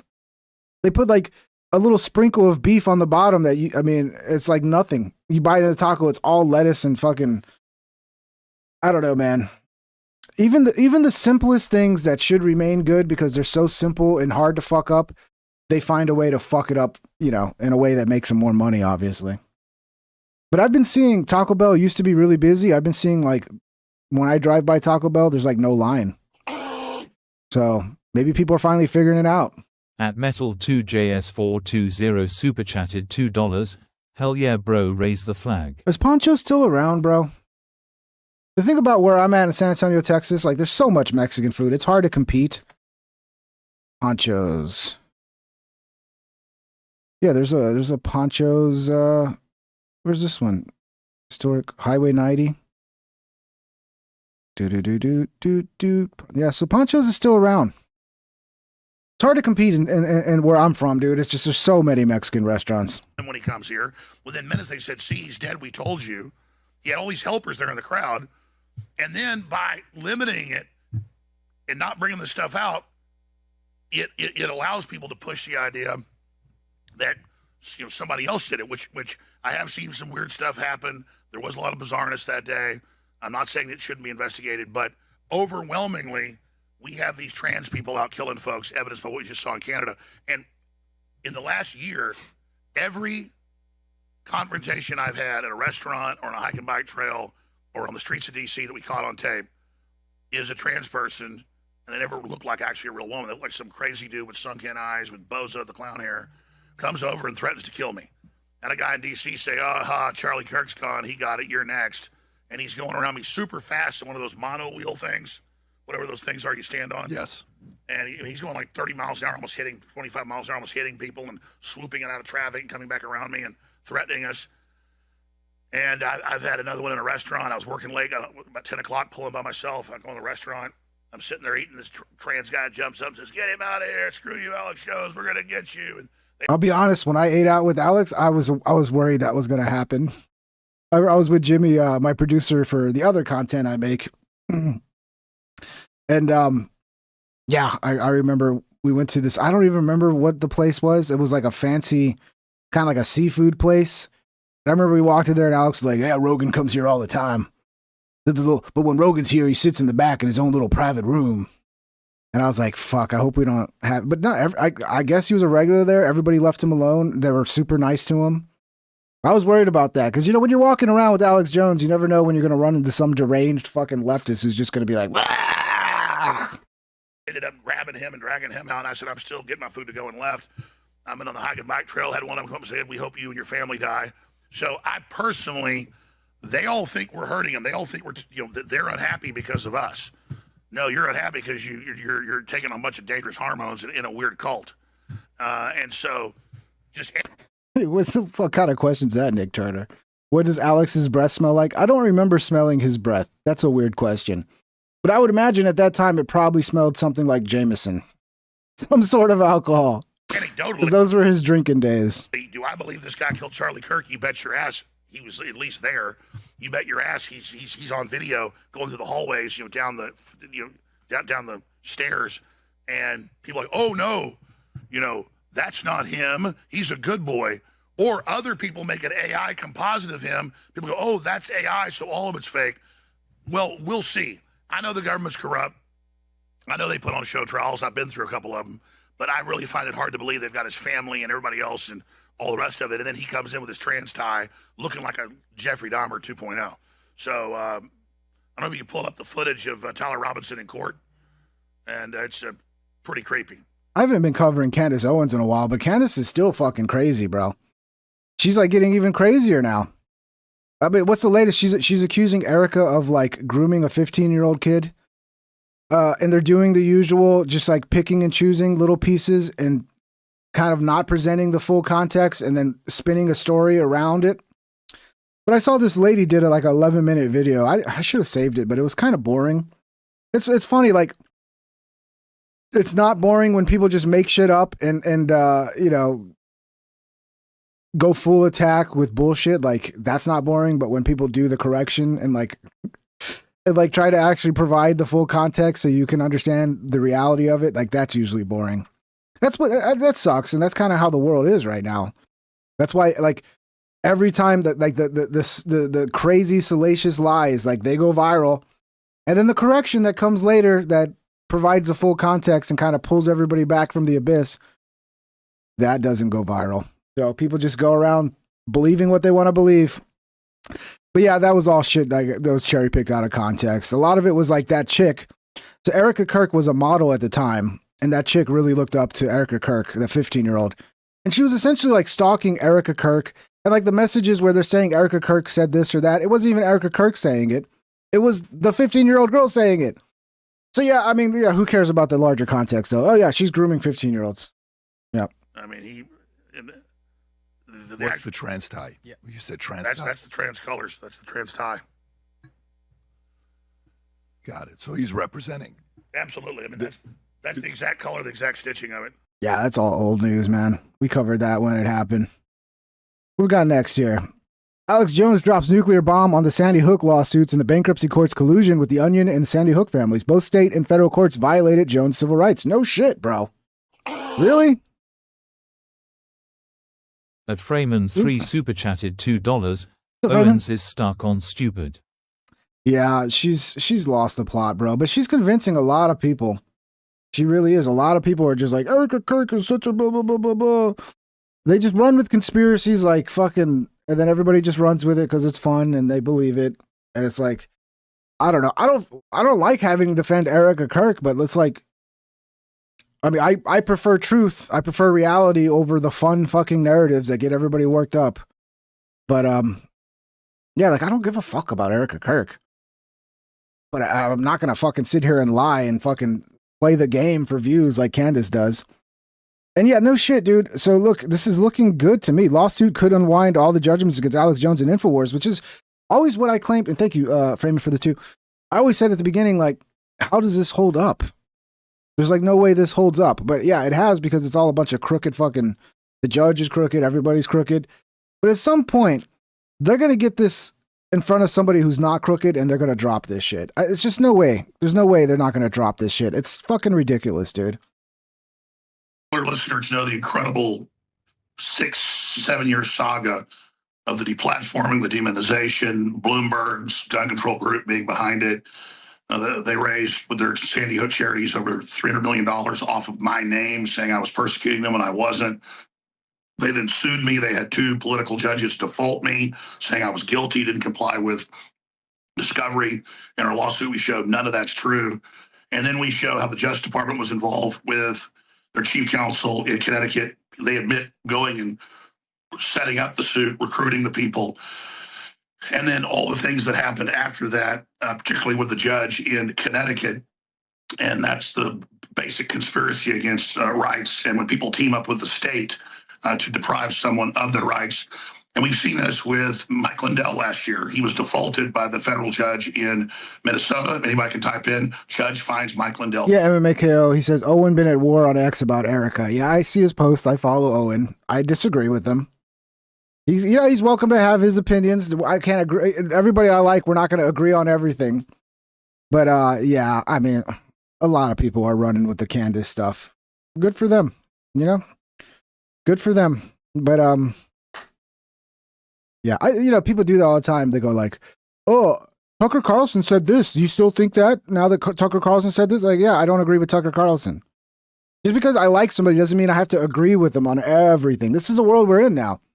Like, if you're like, I like Tucker or I like Alex or I like this, like, I have to totally agree with him on everything. Otherwise, now we're at war because we have a disagreement, because we don't have the same opinion and stuff. Now we're at war. That's the way the world works now. People can't handle people having different opinions. And I think Owen Benjamin's wrong when it comes to Candace Owens. I think Candace Owens is a fucking lunatic. But, you know, it's okay. People can't be right about everything. Guilty and Smartmatic. And sometimes I'm wrong. It's just my opinion. Case. And the judge didn't see any evidence, nothing, just said you cannot connect to a Smartmatic machine wirelessly or to the internet. Well, they're designed to do that, but he wouldn't see the evidence. Now Smartmatic's in a lot of trouble. There's been indictments, same thing with Dominion. Now they've dropped their cases on others. They've tried to now settle with Lindell. He announced 2 weeks ago on my show, and he said, no way. He's going to go ahead with the jury trial later this year in Minnesota, where the judge has already found him guilty. But good luck, because now this is all going to be known. There it is. Judge rules. My pillow guy, Mike Lindell, defamed Smartmatic with false claims. So that's a default. That's only supposed to be if you like leave the country. I mean, the reality is, look, I'm sorry to go about Candace Owens again. The reality is, like, just look at the fucking track record, okay? She's always on to some new shit. It's always debunked every time. Name something that actually has stuck with Candace. Every week it's something new. And then when everybody debunks the bullshit, whether it's the Egyptian planes, whether it's Fort Huachuca and that bullshit story the guy made up, I mean, that's just 2 of like a million cases of her just making shit up, being wrong, and the next week she's just making up new shit and moved on and never addresses it. But she's right this time, guys. They don't respond at all. As Mike Cernovich, great lawyers, pointed out, he went and looked at the case years ago. I went to dozens of different depositions, close to about a dozen. I gave them everything. And when you actually read in our suit, they show how they defaulted me. They said that I would just show them the Sandy Hook marketing material. Well, you work at InfoWars. There isn't marketing material for stories you cover. I don't even know what stories you're about to cover every day. You're a well-known journalist and reporter. So, but they said, no, we know you have that. That was one of the reasons. We tried to depose Hillary Clinton. They said that was another reason we were defaulted. And then they said that we wouldn't give them Google Analytics. Google Analytics is just an internal Google search engine of your website. Okay, so we barely ever even used it. Don Salazar, one of our writers, occasionally would see how his stories were doing. I never use it. Anybody can see that around the office. Everybody testified to that. They said, show us your Sandy Hook Google Analytics, that I talked about Sandy Hook to make money. I barely ever talked about it, but that was the basis of their suit before they got me defaulted. Then they used all the stuff that they twisted in the show trials they had in Texas and Connecticut. There was all the so-called discovery. And the best they had was other people's emails unopened to us saying mean things about Sandy Hook people. That was all they had to show the jury, was people that ever opened the emails talking bad about them. Wow, that's terrible. I never said the names of any of the Sandy Hook families except one guy. They said it's the families. That's 20 families. It was only 6 people, not the families. They set up foundations. I think that one guy was the one that was going viral because the guy was, remember, he was about to give a speech or a press conference, and he's like laughing and smiling, and then like they tell him that I guess he knows the cameras are about to go on, and then like he almost like he goes into sad character after he's smiling and laughing. So a lot of people were sussed out by that. It's like, man, this guy seems like he's acting. And then Alex covers it, which is what Alex does, which is what we all do. Most of us aren't creating the news. We're just talking about the news. Alex is pretty much the same way. He's not creating the news. He's not creating the shit. He's just reacting to what the internet is already talking about and already pushing out there. And yeah. And from my understanding, them wanting all that YouTube shit was impossible because remember, he was nuked off YouTube. If you get banned off YouTube, there's no going into your analytics. All that shit is gone. So that's a catch-22 that you're totally fucked. YouTube bans you. Now you've lost all your money. You've lost all, your audience is gone. And not just YouTube with Alex, it was everybody.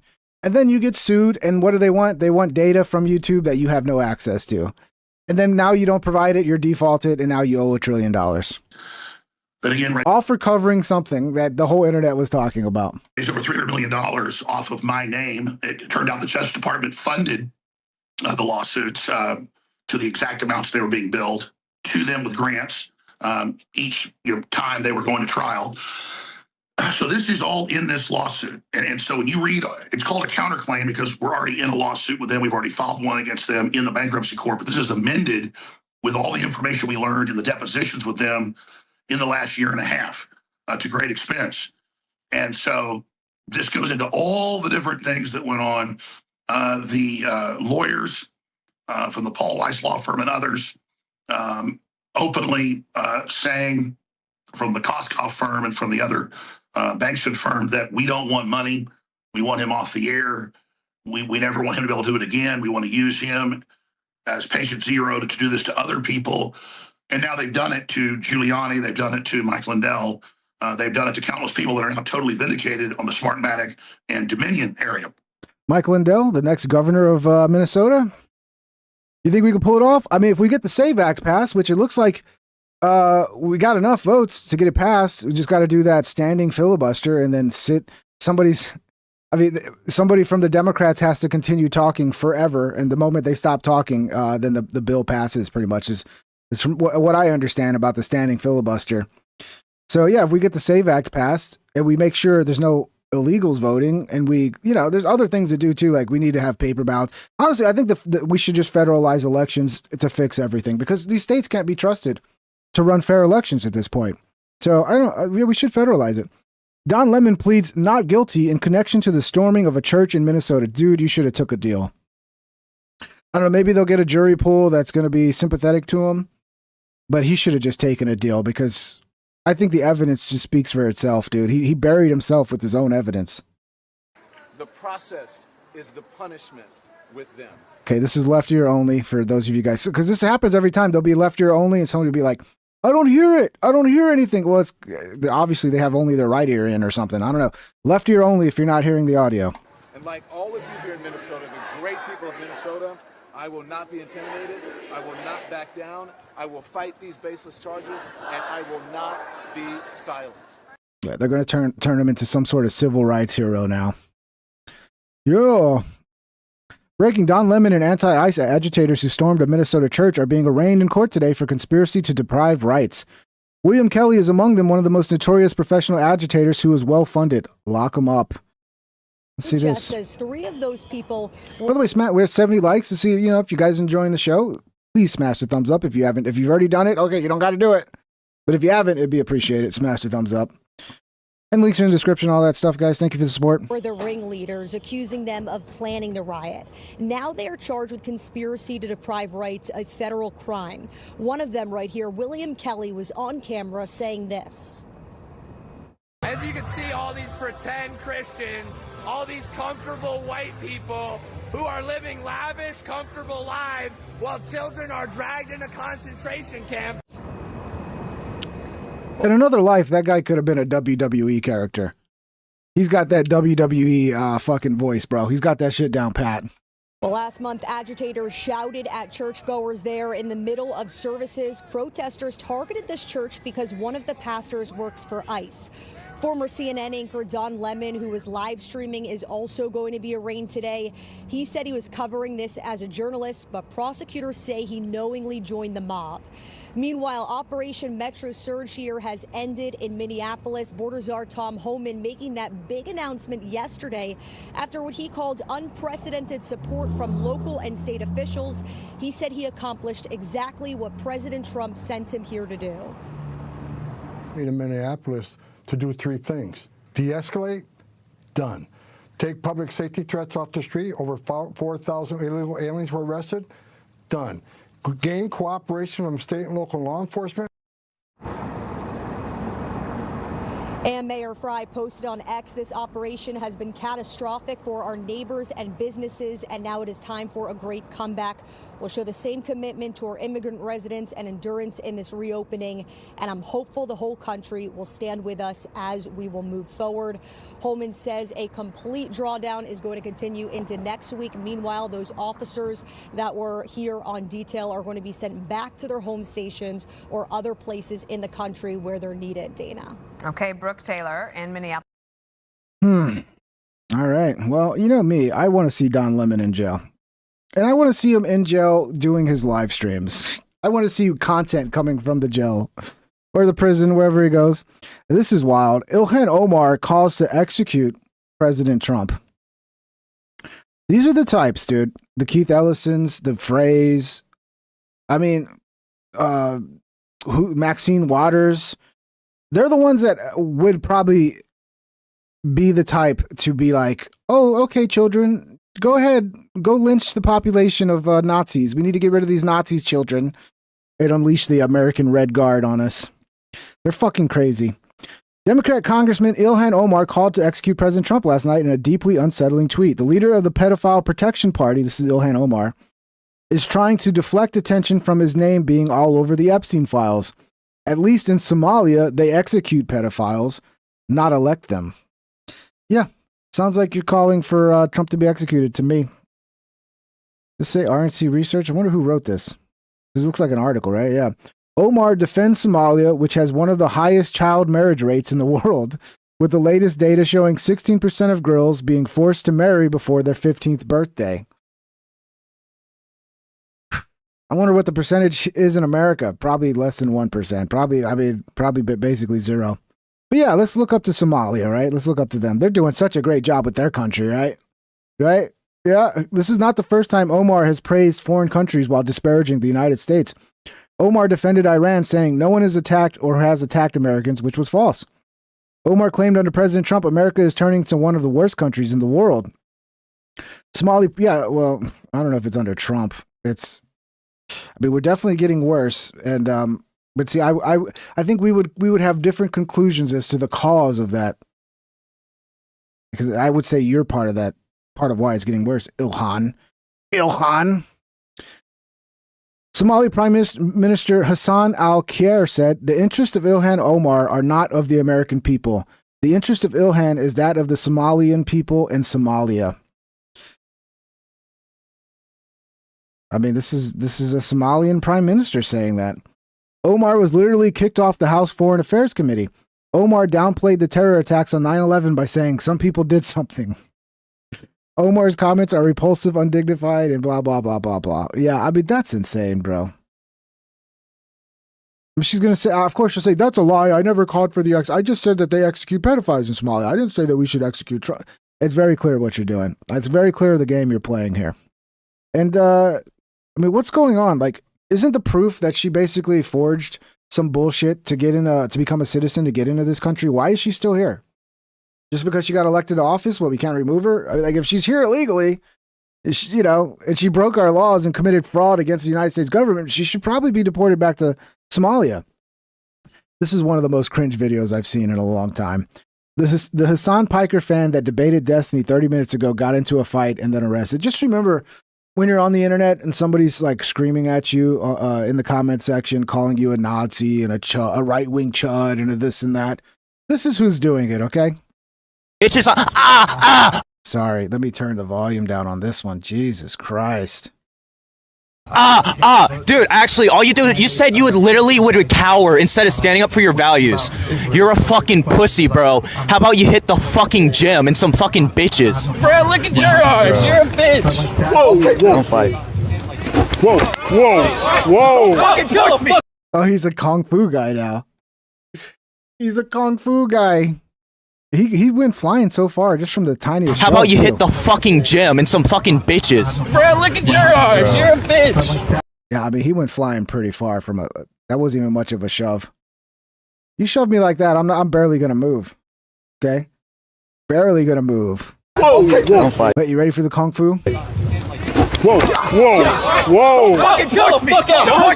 This is the most weakest attack ever. That's like, it's like you're mimicking the movements you've seen like in fighting before, but you don't know what you're doing. You're just like kind of it's like play fighting. It's acting in a way. Fight. Whoa. Fucking chill the fuck out. Chill the fuck out, gentlemen. He just fucking pushed me. Gentlemen. He just fucking pushed me. Can you grab that jacket? Hey, well, you went and did some karate, so I got arrested. So these are the Hassan Piker fans, by the way. That guy's one of Hassan Piker's fanboys. I don't know what happened, but just... Sorry. I love you. It's just And this is a Destiny fanboy. So it's Destiny fanboys and Hassan Piker fanboys. What a lovely bunch, bro. What a lovely bunch. Dude, actually, all you do, you said you would cow. This is their audience, man. Just remember that. When the haters come for you, like, this is who they are. This is who they are. If they had anything going for them, they wouldn't be wasting their time just being a fucking hater. But yeah, it's kind of sad at the end of the day. You have to feel bad for them. And this is another person I feel bad for. I don't know what it is that fascinates me about this, but there's something dark underneath all this, because I don't think this guy, I don't know, maybe at the beginning he had a dream of being like a famous TikToker. And now that he's living this, and this is his life, just acting like a moron every single day, it's got to be depressing. This is honestly a depressing and sad story. I think I need some depressing music to make this work, so you can understand how I see this. So you can see this through my eyes, which is, this is just sad. This is just very, very sad. Let me find the right sad music, guys. I didn't have it ready to go, so it'll take me a second. Okay, I don't care about the policy updates. Just get me into my library, Suno. Huh? Get me into my library, bro. Do. Here we go. We need some sad piano. Here we go.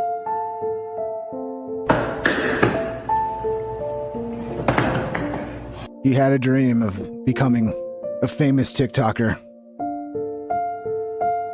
One day his video went viral and he was like, I made it, mama. I made it. And now 2 years later, he's on the brink of suicide. As he has to do the same video over and over for a retard audience.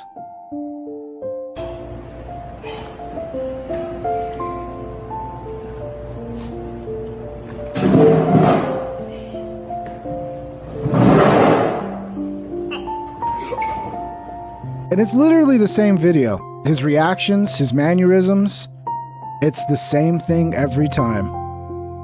He doesn't even get to enjoy the food. I wonder what happens to all this food when the video's done. Does it just get thrown away? Hopefully maybe they at least give it to the homeless, you know?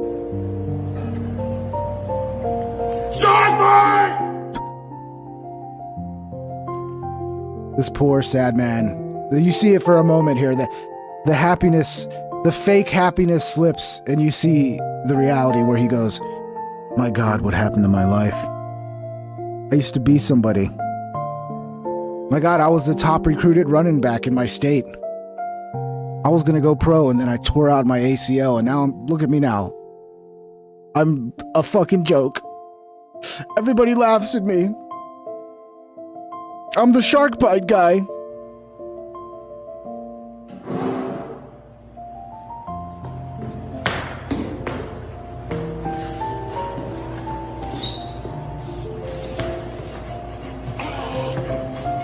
It's so sad.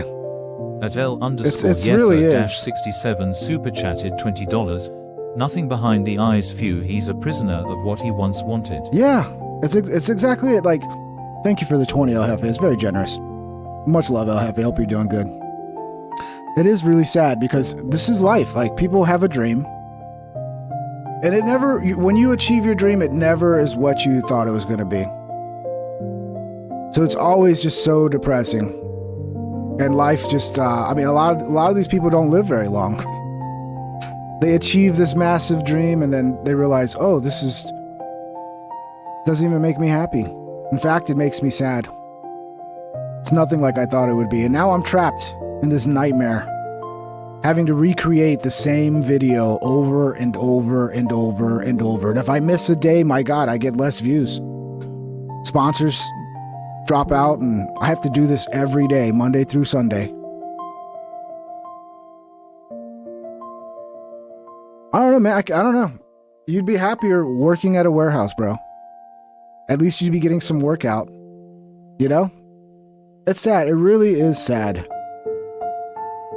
And it wouldn't be like this if the algorithms just wouldn't lock you into doing the same thing. Because if he changed up these videos at all, like he did the dance at a different time or didn't do the shark bite or like it just didn't follow the same exact cookie cutter format, it would get no views.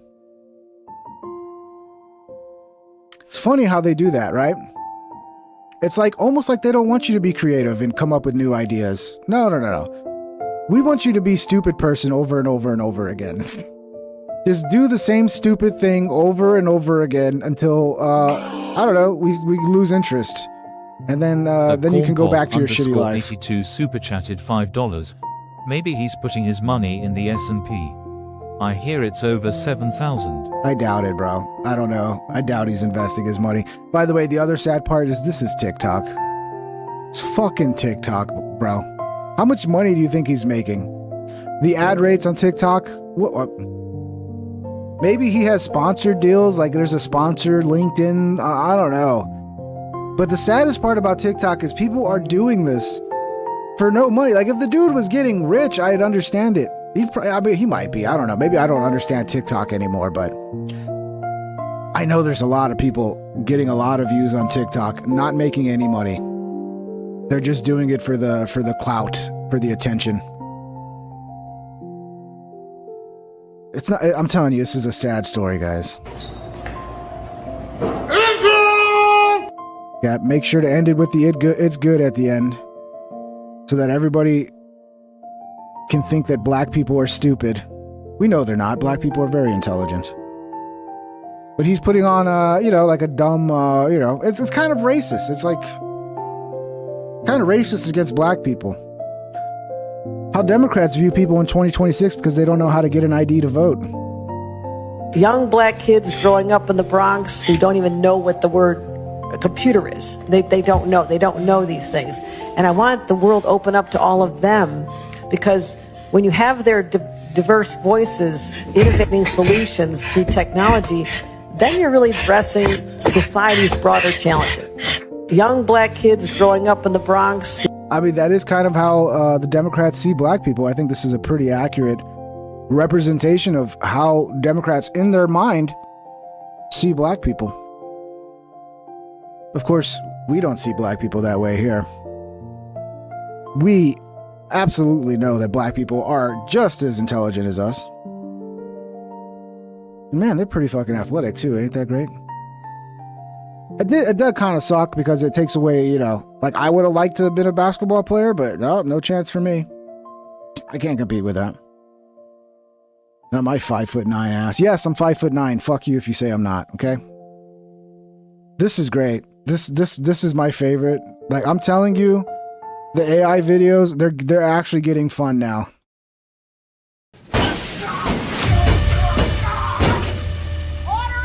If this is your first shift at Waffle House, you have to fight.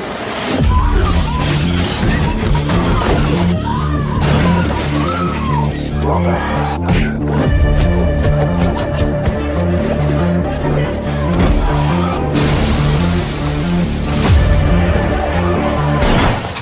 act right or I'm closing this bitch down! Bro, I want to watch this movie, dude. I want to watch this movie. This needs to be a movie, dude. This needs to be a movie. And then the kid grows up to be like an MMA champion, and it's all because he grew up fighting in the Waffle House every day, learning how to fight in the mean fucking booths of the Waffle House. And by the way, I love the Waffle House. I don't care. I'll put up with a bunch of dudes throwing shit at each other if I can get me a hash brown smothered and covered with some bacon and eggs. I don't know what it is. I just love Waffle House, bro. And maybe it's because they don't have them where I'm from. I have to drive like an hour and a half to get to a Waffle House. Roger Avery. By the way, Roger Avery's the guy who co-wrote Pulp Fiction with Quentin Tarantino. He's an interesting character. I kind of like Roger Avery because he wants to redo Eyes Wide Shut to match Kubrick's original vision. And he's also like, might be I'm not a flat Earth guy, but the fact that a famous director might be, I just kind of like it. I like it. Here he is arguing flat Earth with Joe Rogan, which is a lot of fun. The only thing missing from this clip is if Neil deGrasse Tyson was here. Biggest conspiracy theory that freaks everybody out. Don't sue me for saying that, Neil deGrasse Tyson. He's got no sense of humor. Is flat Earth. Now, I don't know what the Earth is, but experientially, through the testimony of the eyes, it is flat. And there is very little chance that I will ever in my life, or most of us will ever in our life experience anything other than what is effectively a flat earth. And I mean, that is true. From our perspective, it will always just be flat. You'll never see the curvature of the earth. I mean, yeah, even on a plane, you don't see the curvature of the earth, do you? I don't know. But the fact that this dude's into flat earth makes me want to like revisit flat earth. And I like this guy. The way laser sighting across large bodies of water, or navigation maps for air travel, for pilots, is always the presumption of a flat Earth. It's always in the pilot manuals and on maps. How so? Well, if you're flying a jet at low altitude, you're not making corrections for curvature, even though you're going fast enough where you should be. And so what's actually happening there? Well, and so the idea is, look, I don't know what the world is or what the realm that we're in is, but experientially, from my perspective in life, it is nothing but it's a flat Earth. But what about travel routes? Yeah, but what about when they mountains? Fly over Antarctica. What if they? I mean, obviously there's mountains. You can't say it's technically flat when there's fucking mountains, right? Don't fly over. But you can Antarctica. watch the sun rise and fall. As They you don't fly. even. They don't even fly from They can Cape down to predict Buenos it. Aires. There's a They travel. understanding They of travel the precession up, of the equinoxes. They travel up into the other hemisphere and like land in London or something, and then travel back down whenever you're doing a flight across the Atlantic. And so, like when you look at it on a flat Earth map, and there are plenty there's of them. satellite photographs of Earth from space. Those are all cartoons. What are you talking about? I'm saying that even the NASA, the guys who actually do those composites, those are composite imagery of. Bro, Eddie Bravo tried to tell you this like 8 years ago, bro, and you just laughed him out of the fucking show. This guy's going full Eddie Bravo. Listen, I am not saying that. But it seems like you're saying that the Earth is possibly flat. I'm saying experientially. Right. From but your that's a from scale. your daily. That's a scale issue, though. Correct. We're a tiny little thing on an enormous thing. Correct. Hey, this guy wrote Pulp Fiction. He can't be that fucking dumb, okay? But, snipers have to calculate for the curvature of the Earth when they shoot. Only the curvature of the landscape that they're right. on. Why do you think the landscape curves? The landscape doesn't curve. It is a mountainous and uneven. Not always. Uneven, no. On flat plains, you have to do the same thing. Well, if you're making a long shot over a flat area, like if you had a Joe does not seem happy that he's having this conversation. He's like, dude, I got the fucking guy that wrote Pulp Fiction, and I'm gonna have to debate him on flat Earth. I was not ready for this. Dude.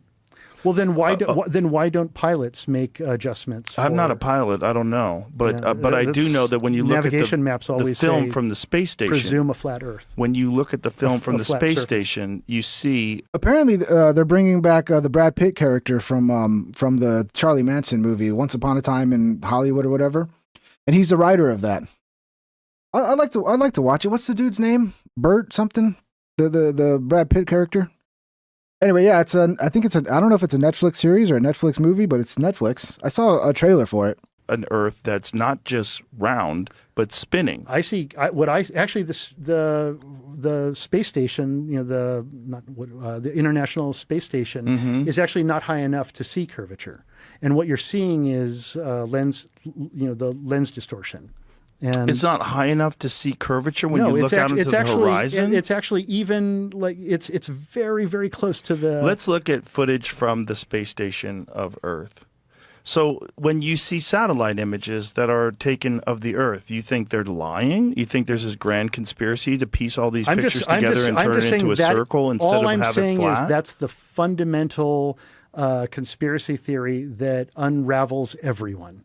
Well, it doesn't make any sense because everything that we see in the cosmos that's a planetary body is round, including stars. So it's all. Are they filming Bounty Law from the movie? That shit actually was pretty interesting. Is DiCaprio going to be in it? We need some good westerns back, man. Westerns are fire. Round, except for small moons. Everything is round, and that's Brad's playing them because I'm not even certain that space exists. That the moon is anything more than a plasma. Plasma. Yeah. What's the character's name that Brad plays? How come it's not coming back to me? What does that mean? That it's Someone's gotta know. Plasma effect, a lenticular effect of some kind. So that it's not a real thing, but it affects the tides. It is something that we have saying landed. At the very least, we've landed probes We don't- on. we don't know that Other it affects the countries tides. have ran- People So theorize this is that it affects the tides. footage from the space station. This is live footage from the space station. And I'm saying that you that's can lens, clearly, and I'm saying that's lens curvature, and that what you're actually seeing. Why do you think that's lens and curvature? that what you're seeing is horizon. Yeah, The Adventures of Cliff Booth. Sorry, David Fincher and Brad Pitt. I guess David Fincher's the one who wrote it. I don't know. Here, I'll show you Something guys. like that. You say that like. Here. Dot. Come on now. I hate when it does that. It's not putting it right where I fucking wanted to go. There we go. Breaking, the trailer for The Adventures of Cliff Booth just dropped. Something like that. You say that like there's more to it. I don't possess many talents, but I know better than getting away with a good story.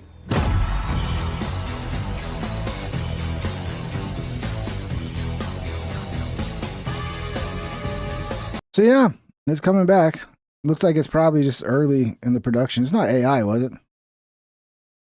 Anyway, we'll see. We'll see. It'd be interesting to watch. I'll give it a watch. So what you're talking about is like I'm saying a if I'm fisheye trying lens. to provoke you, that's what I'm saying. Right, but let's not do that right now because I don't want you to be completely fucking insane because this is a round body just like the moon. Am I right though that Roger Avery wrote it? Just like Mars, just Why like did I think Jupiter, that? just like Uranus. That all appears, the ones that we, appears to be but in your practical life experience, you have to accept a certain amount of faith. But is what this- I'm getting at okay. any moment. But they That you mu- that you understand must- the precession of the No, Quentin Tarantino's not directing it. You have to equinoxes. believe. Okay, do you know that the precession of the equinoxes is how they measure the sky over a period of 26,000 years? I see right there a little stitching, like right there. I just said this would just keep going straight forever. Do you or see not? that line? Yeah, Do you that see that line. line right there? What is that? What is that line? Yeah, what is that line? What is it, Well, bro? that looks like stitching to me. It looks like they've stitched together and it crosses over there through that mountain range right there. That is weird, whatever that is. But So for your Yeah, but the audience can't see it because it's just a little fucking of that the you have to equinoxes. believe. Okay, do you know that the precession of the equinoxes is how they measure the sky over a period of 26,000 years? I see right there a little stitching, like right there. I just said this would just keep going straight forever. Do you or see not? that line? Yeah, Do you that see that line. line right there? What is that? What is that line? Yeah, what is that line? Or that line? Well, that looks like stitching to me. It looks like they've stitched together and it crosses over there through that mountain range right there. That is weird, whatever that is. But so for your very example, I'm just saying that you have to have a certain amount of faith in that. And on the surface, mundus vult decepi. Well, okay. You're freaking me out. Go back to that, Jamie. So what is the explanation? Go back a little Yeah, bit. what is the explanation of that line right there? Right, but how weird is that? That is weird that there's this line. Right, that's because very that clear. in itself is a composite image, a cartoon that has been put together for you to look at this apparent live imagery that is being taken. And is this multiple images that are supposedly pieced together? Is that what they're... I'm saying that things fall into, like, the way perspective works is that things appear to fall into the horizon. But now you use what is that camera? Is it a P200 camera where you can actually zoom in and lift things out of the horizon that have appeared to fall into the horizon? This live video feed from the International Space Station has been temporarily interrupted because you're watching too much. Due to either a change in the onboard camera configuration or a loss of signal with the communications network. The video will return when a connection is reestablished. So this is during the live feed? This isn't from NASA's YouTube channel. It's just down right now. It's just down right now.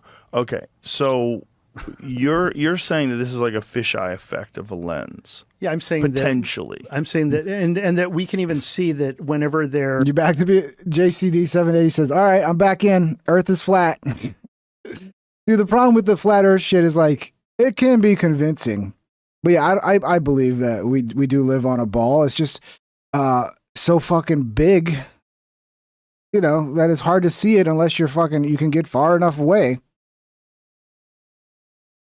But yeah, I mean, they do point out things in the flat Earth community that you're like, oh, that's interesting. up there shooting with. I'm sure there's some bad science that they might be actually pointing out correctly, because there is a lot of bad science. I mean, history is filled with science being wrong. Like, everything's always eventually proven wrong at some point, and they have a new fucking updated theory or whatever. So I don't know.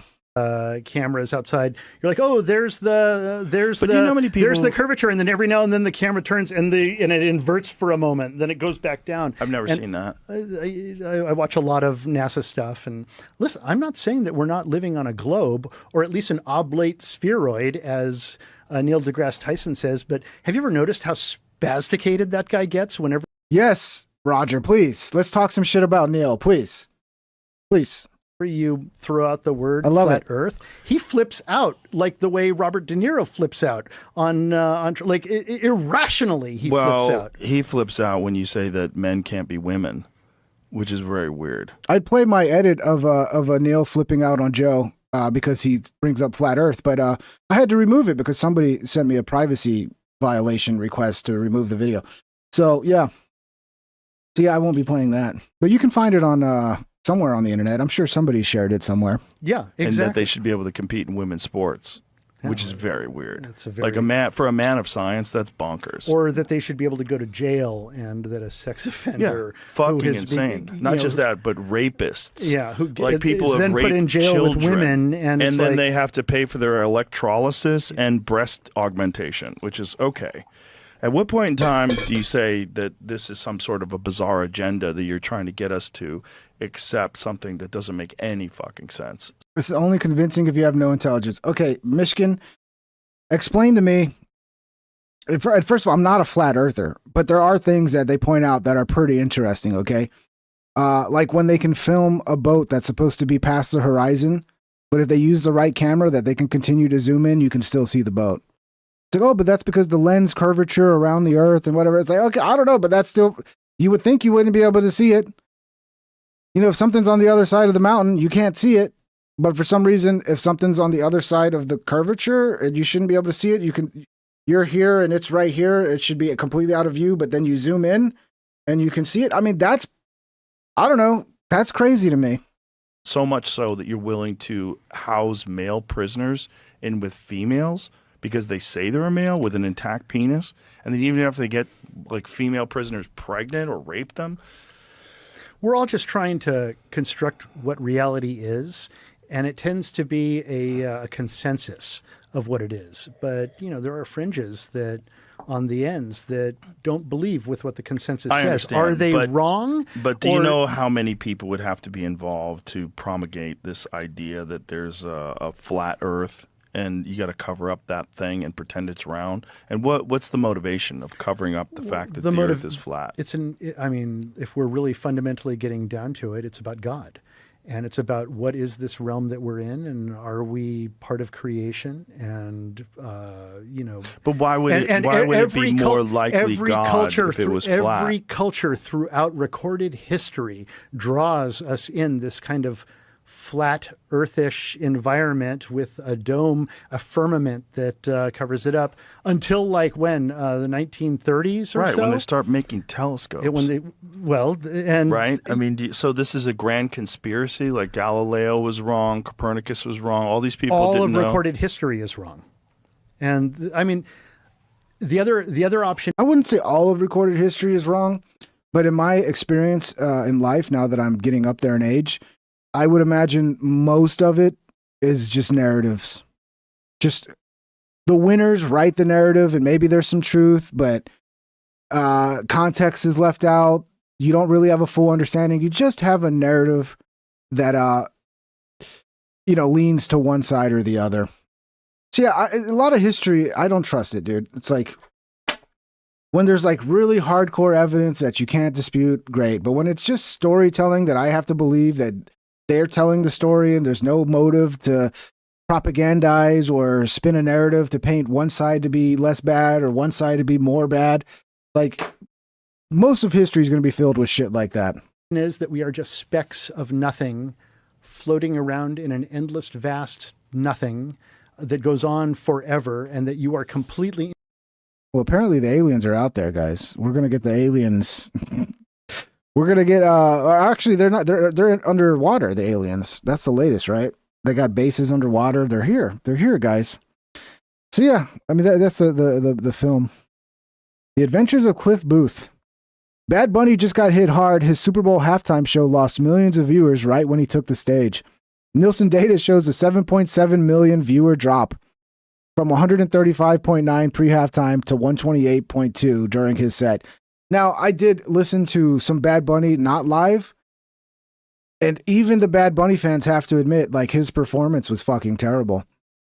Because, yeah, even not live, like his studio versions of shit, it's terrible music to me as well. But you can tell, like, maybe he couldn't hear himself. Maybe there's some malfunction or something. But the live performance was god-awful, dude. So, yeah, it doesn't surprise me people would drop out, because it just sounded terrible right off the bat. I'll go to the P. It's like, what? It just sounded so fucking terrible. Like, anybody that's saying it was great, they're just, I don't know, they want to be friends to the Latin community or something, you know? Was it something he said? Probably. Bad Bunny lost millions of viewers during his halftime performance, which you may remember was in Espanol. The crowd didn't comprende either.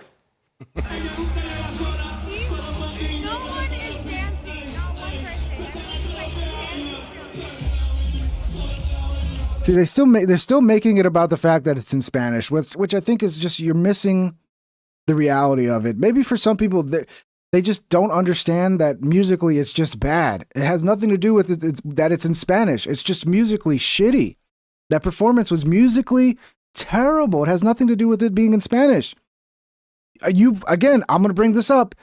If you had some motherfuckers out there playing La Bamba, that crowd would be going insane, okay? Because that is good music, and this is garbage.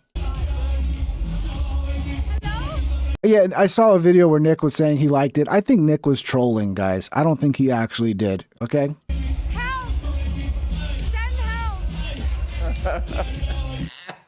According to the numbers, Bad Bunny lost a record slice of Super Bowl viewers during halftime, but it also could have been that people turned it off because the game sucked. Did you like the Bad Bunny halftime? You know what I think is so amazing? No, I didn't like it. And as I said at the time, there were 0 words spoken in English, so I thought I was watching a Joe Biden speech. Oh, Jesus Christ. This is... why do they have to focus on this? Because it's stupid to me, because there's so many popular songs that aren't in English. You're kind of discrediting your whole fucking argument and making it into like a language thing when it's not. It's a musical thing. I don't know. I think some of these people are too stupid to even understand why it's bad, because I don't know if people don't have like a musical ear anymore, or they're so used to music just being shitty rap that they think that's like good music now. And it's like, no, this is garbage. All the fucking current popular music, not all of it, but 99% of it is all just fucking garbage. And even compared to that garbage, this is next level garbage. I don't know. It gave me flashbacks to the State of the Union. But is it not amazing that Bad Bunny was at the Grammys? I mean, dude, play La Cucaracha. Everybody in that crowd would be dancing and singing La Cucaracha, La Cucaracha. I forget the words, but yeah, everybody would be having a blast, dude. It has nothing to fucking do with the language. It's that the music sucks. Bashing ICE. A week later, he deported 6 million viewers. Kicked them right off the broadcast. And what you saw there, for the people who were in the crowd trying to act into it, it reminded me when Minneapolis Mayor Jacob Frey was trying to act like he liked Somali food. Do you remember he was just trying to choke it down? But this is the problem with a guy not speaking English. Every song becomes a B-side. You know when you go to see a famous band? Yeah. Like what Paul McCartney will say this. He'll go, you know, sometimes I like to play wing songs, or as you guys call them, bathroom breaks. So he plays a few Beatles jams and he goes, well, here comes another bathroom break. Bad Bunny is playing nothing but wing songs because nobody in the audience knows it. Yeah, Despacito. There's so fucking many songs that are not in English that Americans love. Why? Because music can translate even if it's not in the right language. Music can still be enjoyed if you don't understand the lyrics. This is a proven fact over and over again. This is why songs in English go super fucking popular in other countries, because when they're good songs. I don't know. It pisses me off because it's like they're butchering the point that should be made here and making it all about the language. Like it's not the fucking language, pendejo. Fucking pinche cabron. Yeah, I mean, it's not the language. It's terrible music. This is pretty sad, man. This is the reality of a lot of the migrants that come here. They're not all living wonderful lives, dude. And I think this story needs to get out there and hopefully get shared in Colombia, so people in Colombia can be like, oh, actually, we don't have it that bad here. Because they're told this fucking fairy tale vision of America. It's like they think they're going to land in like this fucking land of like just money just flying everywhere and like cotton candy. Just they're handing out free cotton candy on every corner. And it's just glorious. It's as close to heaven as you can get on earth. And then they get here and this is their life. ¿Ustedes son de Colombia? Sí, somos colombianos, nos gusta la música. ¿Ya cuánto tiempo ustedes llevan aquí en los Estados Unidos? Llevo 2 años. Cuando ustedes vinieron aquí a los Estados Unidos, ¿pensaban que iba a llegar aquí a este punto a vivir aquí en esta calle? No, pensábamos que iba a ser una vida diferente. O sea, vinimos a cambiar la vida. Pensaba que íbamos a cambiar nuestras vidas, no íbamos a estar así como perros, no es como estamos como perros. Porque no somos animales, somos seres humanos. Pero, coño, mira a los niños, tenemos los niños aquí, ¿ves? So here on Skid Row, we got migrants that came here from Colombia, and there's little kids here, and they live inside this tent. I imagine they didn't expect their life to be like this when they crossed over the border. ¿Ustedes pensaban que cuando cruzaron por la frontera, eso iba a ser la vida? They crossed the border of Colombia just to end up on Skid Row, living in a tent. And I think even at the end of this guy was like, it's actually, life is better in Colombia. We had it better in Colombia. No. Y Dylan, ¿te gusta vivir aquí en los Estados Unidos? No. Entonces ustedes pasaron por mucho para llegar aquí a los Estados Unidos, claro. Y ahora está viviendo en carpas aquí en uno de los más peligrosos lugares en todo el mundo. ¿Sí? ¿Y tu calidad de vida está mejor aquí que fue allí en Colombia? En Colombia, estoy 1000 veces mejor en Colombia. Okay, well, you can go back, can't you? Can't you just go and tell like the administration now? Are they still giving out money to go back? Just go back. Go back. I don't know. Maybe he's a true asylum seeker who will fucking get killed by some cartel or something. That's possible, but I mean, that's sad, dude. Like, yeah, that's what we need. We need to bring in more people from other countries that are just going to be homeless in our streets. That works out real well. Yeah, we don't have enough homeless people. Let's import more homeless people. Wonderful. And then this is crazy, dude. When I read numbers like this, I almost don't believe it, but these guys are veterans, by the way, which is interesting because my family is all military and they're all getting checks as well. I don't. You know, my dad is the only veteran. He didn't fight in a war. He served in like Okinawa. Like he served, I think like in the 60s, my dad was in the army. And he was like a signal corps guy, like fixing the telephones and keeping the lines going. He's the only one. He never went to the VA. He gets no money from. He doesn't even want to go to the doctor. This is how crazy he is. And yeah. And my family keeps telling me, go to the VA, go to the VA. I mean, of course, problem is he won't cooperate. He doesn't want anything to do with it.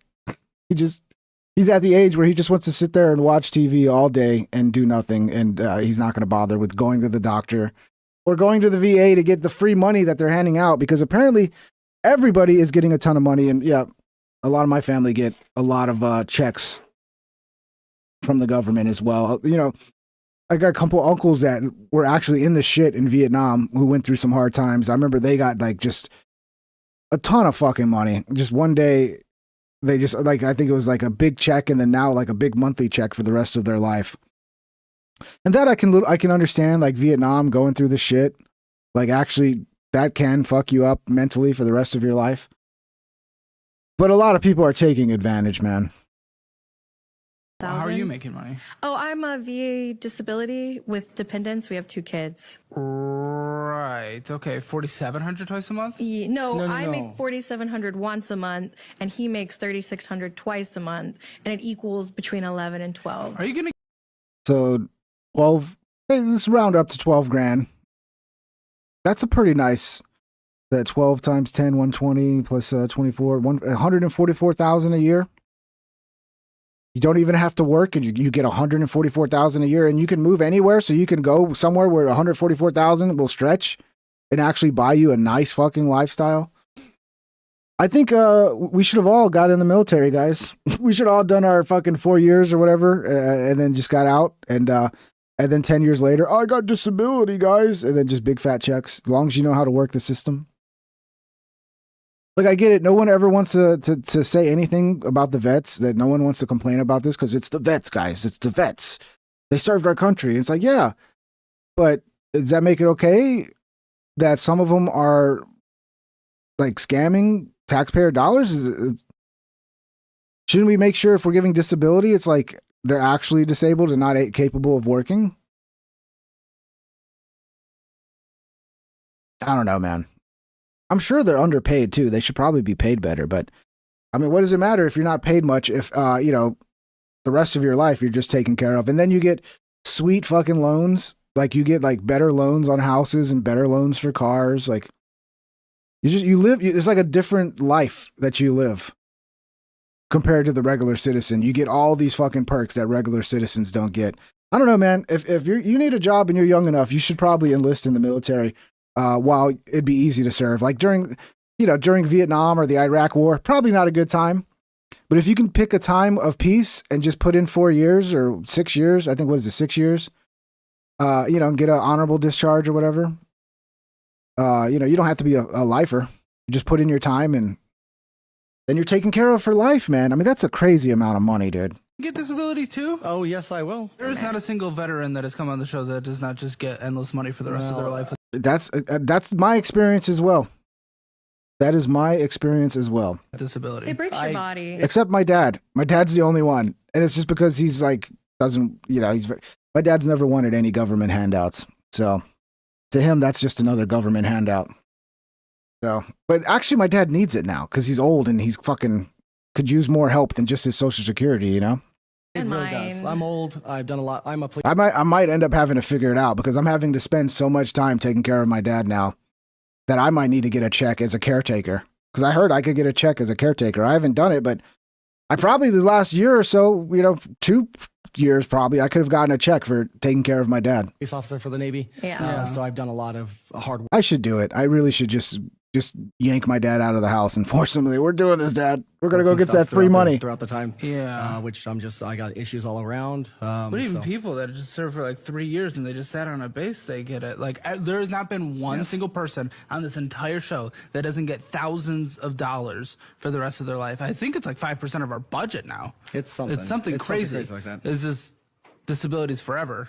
5% of our budget, and our budget. I mean, that's a lot of money. Well, that's a they lot of serve their money. country and they probably have earned But it. it's disability. Yeah, I get that, but there's things that when you serve your country and Why don't we just do this? Why don't we keep it at 5% of the budget, cap it there, and instead of letting them, you know, just get a bunch of free money when they're older through scamming the system, we just pay troops better as they're like in the service, like as they're actually in the military, we pay them more. I don't know. How about that? you break your body or you can't I function totally the agree. same I'm way. saying every single person that has ever been on this show who has literally just sat at a base and did nothing. And I have a also lot of gets them. this. I know a lot of them. Yes. Yeah, They will be able to claim some stuff. Yes. I'm not saying if you go get hurt or anything. Like, I think that's why it's there, right? Yes. Right. That's what it's intended for. That's what it's intended for. But, whew, okay. Something doesn't seem right about it, okay? Something doesn't seem right, but, you know. Yeah, we'll get to, I've been wanting to talk about this. Alex Jones goes after Stephen A. Smith. It gets pretty funny. I think Alex is right. Stephen A. Smith is going to make a run in 2028 for the Democrat ticket. And he could be the guy, man. He can talk the talk. He's already got the fame. So just being as famous as he is and as well known as he is, that's going to really play in his favor.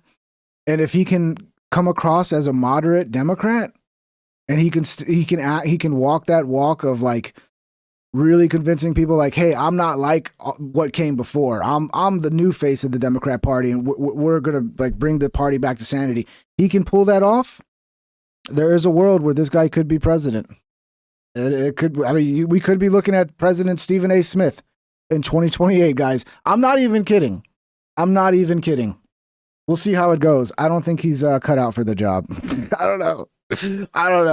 Maybe he'll be great. I want to hear his policy positions. Is he going to cut income tax? Probably not. Right. I want to see the federal income tax just demolished, and federal spending demolished as well, and the federal government become very, very small. And my only hope for that was through Trump, and he's not going to do it.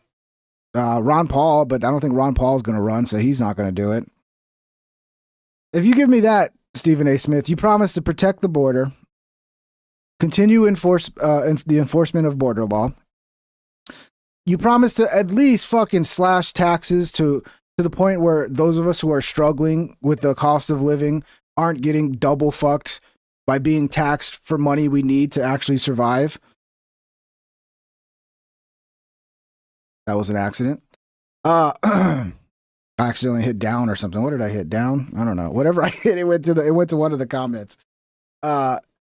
Yeah, you give me a few of those things, I would be tempted to vote for you. I mean, I don't know who the Republican candidate is, but yeah, I mean, if there was a sane Democrat who, had some sane takes and understood like actually what needs to be done to fix the country, I'd vote Democrat in fucking 2 seconds, man. We'll see, but I don't think that's going to be Stephen A's policy. I don't think it is. I really don't. He's probably going to be like, we need more taxes. We're going to tax you more. Or we're going to tax the rich and blah, blah, blah. Okay, tax the rich. I don't give a fuck about the rich. But how about you know what you could still, I'll tell you what, Don Lemon, there's a few, Don Lemon, sorry. You're not Don Lemon. Fucking Stephen A. Smith. I'll tell you what you should do, Stephen A. Smith. There's a few policies you can steal away from Trump. You can even have, if you merge these policies, right? So you promise some sort of healthcare reform. And by cleaning up the swamp that is healthcare, and making Medicare more available or whatever, obviously we can't afford to just give everybody healthcare, but there are ways it can be improved, right? So that'll please the leftists. You can make that your whole fucking campaign being about healthcare. But then if you adopt a few things from that Trump teased that were very popular, but he's never going to pull off, like ending income tax for people making under 100,000, you include that. You include, actually enforcing the border. Legalization of marijuana. I'm sure there's some other things you can steal from Trump teased legalization for marijuana, but you're a Democrat. You should already want to legalize it. But yeah, you put those things together, you might be able to form a coalition of like stealing enough Trump voters and pleasing the Democrat voters that you could actually win. And if you actually followed through on any of that, that would be great. Just some advice for Stephen A. Smith, because I kind of like Stephen A. I don't hate Stephen A. But I'm afraid he's going to, run as a moderate Democrat, and then he's going to get in, and he's just going to be another progressive that's just going to fucking raise taxes, open the border, more regulations, make it harder to do business, make it harder to start a business. He's been pretty good on the trans thing, hasn't he? I don't know.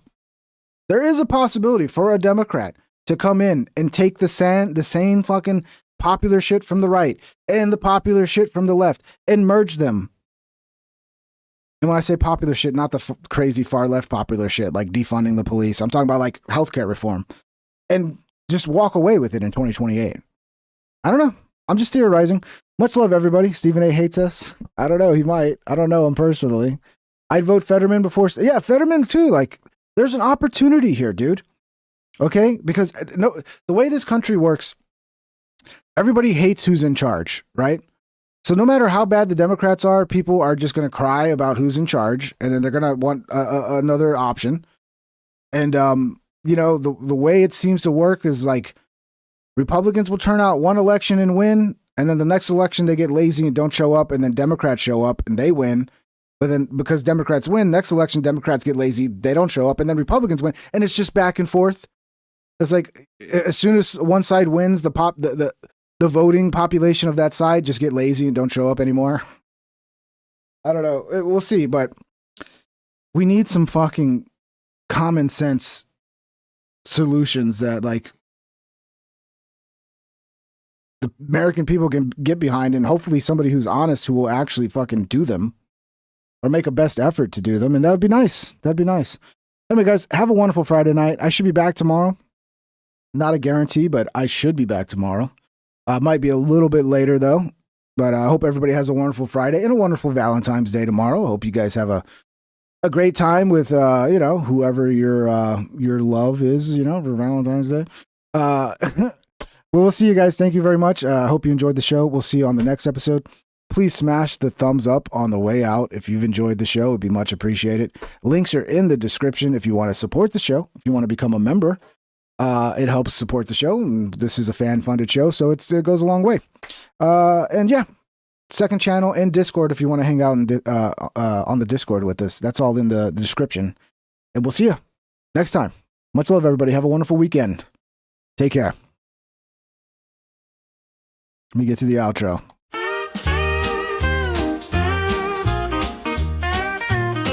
Please subscribe and hit the like and ring that bell if you want notified. Here's some other videos to watch that you might like or you might not. Have a great day, my internet friend. I hope I'll see you once again. Please subscribe and hit the like and ring that bell if you want notified.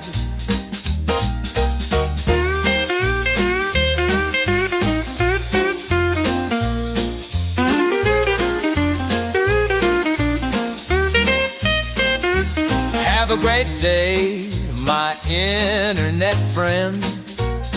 I hope I'll see you once again. Please subscribe and hit the like and ring that bell if you want notified.